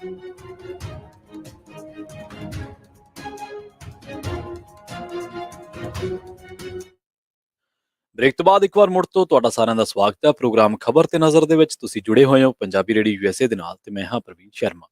ਪ੍ਰੋਗਰਾਮ ਦੇ ਇਸ ਹਿੱਸੇ ਦੇ ਵਿੱਚ ਕੁਝ ਹੋਰ ਅਹਿਮ ਖਬਰਾਂ ਬਾਰੇ ਗੱਲਬਾਤ ਕਰਦੇ ਹਾਂ। ਸ਼ੁਰੂਆਤ ਕਰਦੇ ਹਾਂ ਅੰਕਿਤਾ ਕਤਲकांड ਤੋਂ। ਅੰਕਿਤਾ ਕਤਲकांड ਉੱਤਰਾਖੰਡ ਦੇ ਵਿੱਚ ਵਾਪਰਿਆ ਸੀ। ਕੇਂਦਰੀ ਭਾਜਪਾ ਲੀਡਰਸ਼ਿਪ ਨੇ ਉੱਤਰਾਖੰਡ ਦੇ ਮੁੱਖ ਮੰਤਰੀ ਪੁਸ਼ਕਰ ਸਿੰਘ ਧਾਮੀ ਨੂੰ ਹੁਣ ਦਿੱਲੀ ਤਲਬ ਕੀਤਾ ਹੈ, ਜਿਸ ਦੇ ਨਾਲ ਰਾਜ ਮੰਤਰੀ ਮੰਡਲ ਦੇ ਵਿੱਚ ਸੰਭਾਵਿਤ ਤਬਦੀਲੀਆਂ ਦੀਆਂ ਕਿਆਸਰਾਈਆਂ ਸ਼ੁਰੂ ਹੋ ਚੁੱਕੀਆਂ ਨੇ। ਪੁਸ਼ਕਰ ਧਾਮੀ ਦੀ 10 ਦਿਨਾਂ ਦੇ ਵਿੱਚ ਦਿੱਲੀ ਦੀ ਇਹ ਦੂਜੀ ਫੇਰੀ ਹੈ। ਅ, ਅੰਕਿਤਾ ਗੜਵਾਲ ਜਿਹੜੀ ਅੰਕਿਤਾ ਹੈ ਉਹ ਪੌੜੀ ਗੜਵਾਲ ਦੇ ਭਾਜਪਾ ਆਗੂ ਦੇ ਪੁੱਤਰ ਦੇ ਰਿਜ਼ੋਰਟ ਦੇ ਵਿੱਚ ਨੌਕਰੀ ਕਰਦੀ ਸੀ। 19 ਸਾਲਾ ਇਸ ਕੁੜੀ ਦੀ ਕਤਲ ਦੇ ਇਲਜ਼ਾਮ ਭਾਜਪਾ ਆਗੂ ਦੇ ਪੁੱਤਰ ਤੇ ਲੱਗੇ ਨੇ। ਸੂਤਰਾਂ ਦਾ ਕਹਿਣਾ ਹੈ ਕਿ ਸਿਰਫ ਭਾਜਪਾ ਹੀ ਨਹੀਂ, ਆਰਐਸਐਸ ਵੀ ਇਸ ਗੰਭੀਰ ਅਤੇ ਸੰਵੇਦਨਸ਼ੀਲ ਮਾਮਲੇ ਤੇ ਉੱਤਰਾਖੰਡ ਦੀ ਭਾਜਪਾ ਸਰਕਾਰ ਤੋਂ ਨਾਖੁਸ਼ ਹੈ। ਸੂਤਰਾਂ ਨੇ ਇਹ ਵੀ ਦੱਸਿਆ ਕਿ ਪਾਰਟੀ ਦੇ ਕੇਂਦਰੀ ਆਗੂ ਪ੍ਰਦਰਸ਼ਨਾਂ ਅਤੇ ਅੰਦੋਲਨਾਂ ਤੋਂ ਚਿੰਤਤ ਨੇ। ਉੱਤਰਾਖੰਡ ਦੇ ਵਿੱਚ ਇਸ ਕਤਲकांड ਤੋਂ ਬਾਅਦ ਭਾਜਪਾ ਨੂੰ ਕਾਫੀ ਆਲੋਚਨਾ ਦਾ ਸਾਹਮਣਾ ਕਰਨਾ ਪੈ ਰਿਹਾ, ਔਰ ਜਿਹੜੀ ਧਿਰ ਨੂੰ ਇਹ ਕਹਿੰਦੇ ਆ ਕਿ ਸਾਡੇ ਬੜੇ ਨੇੜੇ ਹੈ ਹਿੰਦੂ ਧਰਮ ਦੇ ਲੋਕ, ਹਿੰਦੂ ਲੋਕ, ਤਾਂ ਉਹ ਇਹਨਾਂ ਤੋਂ ਬੜੇ ਨਾਰਾਜ਼ ਨੇ। ਪਿਛਲੇ ਦਿਨਾਂ ਦੇ ਵਿੱਚ ਇੱਕ ਐਮਐਲਏ ਦੀ ਕਾਰ ਦੇ ਉੱਤੇ ਪਥਰਾਅ ਵੀ ਹੋਇਆ ਸੀ। ਉਸ ਐਮਐਲਏ ਨੇ ਬੜੀ ਮੁਸ਼ਕਲ ਦੇ ਨਾਲ ਬੀਬੀ ਨੇ ਆਪਣੀ ਜਾਨ ਬਚਾਈ ਸੀ। ਉਹ ਬੀਬੀ ਨੇ ਵੀ ਇਹ ਜਿਹੜਾ ਜਿਸ ਜਿਸ ਆਗੂ ਦੇ ਪੁੱਤਰ ਉੱਤੇ ਦੋਸ਼ ਲੱਗੇ ਨੇ ਉਸ ਆਗੂ ਦਾ ਬਚਾਅ ਕਰਨ ਦਾ ਯਤਨ ਕੀਤਾ ਸੀ, ਪਰ ਬੀਬੀ ਨੇ ਦੇਖ ਲਓ ਤੁਸੀਂ ਐਮਐਲਏ ਚੁਣੀ ਹੋਈ ਆ, ਪਰ ਉਹਨੇ ਬਜਾਏ ਇਸ ਦੇ ਕਿ ਅੰਕਿਤਾ ਦੇ ਹੱਕ ਦੇ ਵਿੱਚ ਆਵਾਜ਼ ਬੁਲੰਦ ਕਰੇ, ਉਹਨੇ ਆਪਣੀ ਪਾਰਟੀ ਲਾਈਨ ਹੀ ਟੋਹ ਕੀਤੀ। ਕਿਉਂਕਿ ਪਾਰਟੀਆਂ ਦੇ ਵਿੱਚ ਅੱਜ-ਕੱਲ੍ਹ ਜੀ ਹਜ਼ੂਰੀਏ ਭਾਰੂ ਨੇ, ਜਿਹੜੇ ਲੋਕ ਜੀ ਹਜ਼ੂਰੀਏ ਨੇ, ਚਾਪਲੂਸ ਨੇ, ਉਹ ਪਾਰਟੀਆਂ ਦੇ ਜਿਹੜੇ ਮਾਲਕ ਨੇ, ਮਸਲਨ ਜਿਵੇਂ ਭਾਜਪਾ ਦੀ ਮਾਲਕ ਆਰਐਸਐਸ ਹੈ, ਕਿ ਕਾਂਗਰਸ ਦੀ ਮਾਲਕ ਗਾਂਧੀ ਪਰਿਵਾਰ ਹੈ, ਅਕਾਲੀ ਦਲ ਦਾ ਮਾਲਕ ਇਸ ਵੇਲੇ ਬਾਦਲ ਪਰਿਵਾਰ ਹੈ। ਇਸ ਤਰ੍ਹਾਂ ਜਿਹੜੇ ਮਾਲਕ ਨੇ ਉਹਨਾਂ ਦੇ ਫਿਰ ਆਲੇ-ਦੁਆਲੇ ਚਾਪਲੂਸਾਂ ਦਾ ਘੇਰਾ ਹੁੰਦਾ ਤੇ ਉਹ ਫਿਰ ਉਹੀ ਲਾਈਨ ਟੋਹ ਕਰਦੇ ਜਿਹੜੀ ਪਾਰਟੀ ਵੱਲੋਂ ਉੱਤੋਂ ਹੁਕਮ ਹੋਇਆ ਹੁੰਦਾ। ਸੋ ਉਹ ਬੀਬੀ ਨੇ ਬਜਾਏ ਇਸ ਦੇ ਕਿ ਅੰਕਿਤਾ ਜਾਣੀ ਕਿ ਇੱਕ ਔਰਤ ਦੇ ਹੱਕਾਂ ਦੀ ਗੱਲ ਕਰਦੀ ਜਾਂ ਉਹਨੂੰ ਨਿਆਂ ਦਿਵਾਉਣ ਦੀ ਗੱਲ ਕਰਦੀ, ਉਹਨੇ ਭਾਜਪਾ ਆਗੂ ਦਾ ਹੀ ਬਚਾਅ ਕੀਤਾ ਤੇ ਲੋਕਾਂ ਨੇ ਫਿਰ ਉਹਦੀ ਕਾਰ ਤੇ ਪਥਰਾਅ ਕੀਤਾ ਸੀ। ਬਹੁਤ ਵੱਡੇ ਇਸ ਵੇਲੇ ਰੋਹ ਦਾ ਸਾਹਮਣਾ ਕਰਨਾ ਪੈ ਰਿਹਾ ਉੱਤਰਾਖੰਡ ਦੇ ਵਿੱਚ ਭਾਜਪਾ ਦੀ ਜਿਹੜੀ ਸਰਕਾਰ ਆ। ਤੇ ਜੇਕਰ ਲਿਸਟ ਤੇ ਗੌਰ ਕਰੀਏ, ਜੇਕਰ ਭਾਜਪਾ ਦੇ ਜਿਹੜੇ ਬੰਦੇ ਆ ਇਨਵੋਲਵ ਰਹੇ ਵੱਖ-ਵੱਖ ਬਲਾਤਕਾਰ ਦੇ ਮਾਮਲਿਆਂ ਦੇ ਵਿੱਚ, ਤਾਂ ਮਾਰਚ 2017 ਦੀ ਗੱਲ ਆ ਜਦੋਂ ਮੱਧ ਪ੍ਰਦੇਸ਼ ਦੇ ਵਿੱਚ ਭੋਜਪਾਲ ਸਿੰਘ ਤੇ ਹੋਰ ਉਹਦੇ 2 ਸਾਥੀਆਂ ਨੂੰ ਇੱਕ ਗੈਂਗਰੇਪ ਦੇ ਮਾਮਲੇ ਦੇ ਵਿੱਚ ਗ੍ਰਿਫਤਾਰ ਜਿਹੜਾ ਕੀਤਾ ਗਿਆ ਸੀਗਾ। ਤੇ ਇਹ ਗੈਂਗਰੇਪ ਦਲਿਤ ਇੱਕ ਔਰਤ ਦੇ ਨਾਲ ਕਿ ਭਾਈਚਾਰੇ ਦੇ ਨਾਲ ਸੰਬੰਧ ਰੱਖਦੀ ਇੱਕ ਔਰਤ ਦੇ ਨਾਲ ਕੀਤਾ ਗਿਆ ਸੀ। ਉਹਨੂੰ ਇੱਕ ਬੀਪੀਐਲ ਕਾਰਡ ਦਿਵਾਉਣ ਦੇ ਬਦਲੇ ਮੱਧ ਪ੍ਰਦੇਸ਼ ਦੇ ਮੁਰੈਨਾ ਦੀ ਇਹ ਘਟਨਾ ਸੀ। ਵਿਜੇ ਜੌਲੀ ਜਿਹੜਾ ਬੀਜੇਪੀ ਦਾ ਦਿੱਲੀ ਦਾ ਐਮਐਲਏ ਹੈ ਦਿੱਲੀ ਤੋਂ, ਉਹਨੂੰ ਵੀ ਬੁੱਕ ਕੀਤਾ ਸੀਗਾ ਇੱਕ ਜਿਸਮਾਨੀ ਸ਼ੋਸ਼ਣ ਦੇ ਮਾਮਲੇ ਦੇ ਵਿੱਚ। ਇੱਕ ਔਰਤ ਨੇ ਉਹਦੇ ਤੇ ਦੋਸ਼ ਲਾਏ ਸਨ ਕਿ ਉਹਨੂੰ ਨਸ਼ੀਲੀ ਚੀਜ਼ਾਂ ਦੇ ਕੇ ਤੇ ਉਹਦੇ ਨਾਲ ਇਹਨੇ ਜਿਸਮਾਨੀ ਸ਼ੋਸ਼ਣ ਕੀਤਾ ਹੈ, ਬਲਾਤਕਾਰ ਕੀਤਾ ਹੈ, ਰੇਪ ਕੀਤਾ ਹੈ। ਇਹ ਫਰਵਰੀ 2017 ਦੀ ਗੱਲ ਹੈ। ਕਸ਼ਮੀਰਾ ਅਨਿਲ ਭੋਂਸਲੇ ਬੀਜੇਪੀ ਦਾ ਜਿਹੜਾ ਕਾਰਪੋਰੇਟਰ ਆ ਭੋਂਸਲੇ, ਤੇ ਇਹਦੇ ਤੇ ਵੀ ਦੋਸ਼ ਲੱਗੇ ਸਨ ਕਿ ਇਹਨੇ ਇੱਕ 44 ਸਾਲਾ ਔਰਤ ਦੇ ਨਾਲ ਜਿਹੜਾ ਉਹ ਬਲਾਤਕਾਰ ਕੀਤਾ। ਜਨਵਰੀ 2017 ਦੀ ਇਹ ਘਟਨਾ ਹੈ। ਤੇ ਇਸੇ ਤਰ੍ਹਾਂ ਵੰਕਟੇਸ਼ ਮੌਰੀਆ ਤੋਂ ਲੈ ਕੇ ਹਾਮਿਦ ਸਰਦਾਰ, ਨਿਹਾਲ ਚੰਦ, ਪ੍ਰਮੋਦ ਗੁਪਤਾ, ਇੱਕ ਲੰਬੀ ਬੜੀ ਲਾਈਨ ਆ। ਤੁਹਾਨੂੰ ਯਾਦ ਹੋਣਾ ਹਾਥਰਸ ਗੈਂਗਰੇਪ ਦੇ ਵਿੱਚ ਇੱਕ ਪੀੜਤਾ ਦੀ ਬੋਡੀ ਤੱਕ ਸਰਕਾਰ ਦੇ ਕੁਝ ਬੰਦਿਆਂ ਨੇ ਸਾੜ ਦਿੱਤੀ ਸੀ, ਉਹਦਾ ਅੰਤਿਮ ਸੰਸਕਾਰ ਕਰ ਦਿੱਤਾ ਸੀ। ਇਸੇ ਤਰ੍ਹਾਂ ਇਹਨਾਂ ਦਾ ਇੱਕ ਯੂਪੀ ਦਾ ਹੀ ਜਿਹੜਾ ਵਿਧਾਇਕ ਹੈ, ਉਹਦੇ ਤੇ ਇੱਕ ਕੁੜੀ ਦੇ ਨਾਲ ਬਲਾਤਕਾਰ ਕਰਨ ਦੇ ਇਲਜ਼ਾਮ ਲੱਗੇ, ਉਹਨੂੰ ਗ੍ਰਿਫਤਾਰ ਕੀਤਾ ਗਿਆ। ਬਾਅਦ ਦੇ ਵਿੱਚ ਉਹਨੇ ਕੁੜੀ ਦੇ ਪਰਿਵਾਰ ਨੂੰ ਧਮਕਾਇਆ, ਇੱਥੋਂ ਤੱਕ ਕਿ ਉਹਦੇ ਚਾਚੇ ਦੀ ਇੱਕ ਸੜਕ ਹਾਦਸੇ ਦੇ ਵਿੱਚ ਜਾਨ ਲੈ ਲਈ ਗਈ।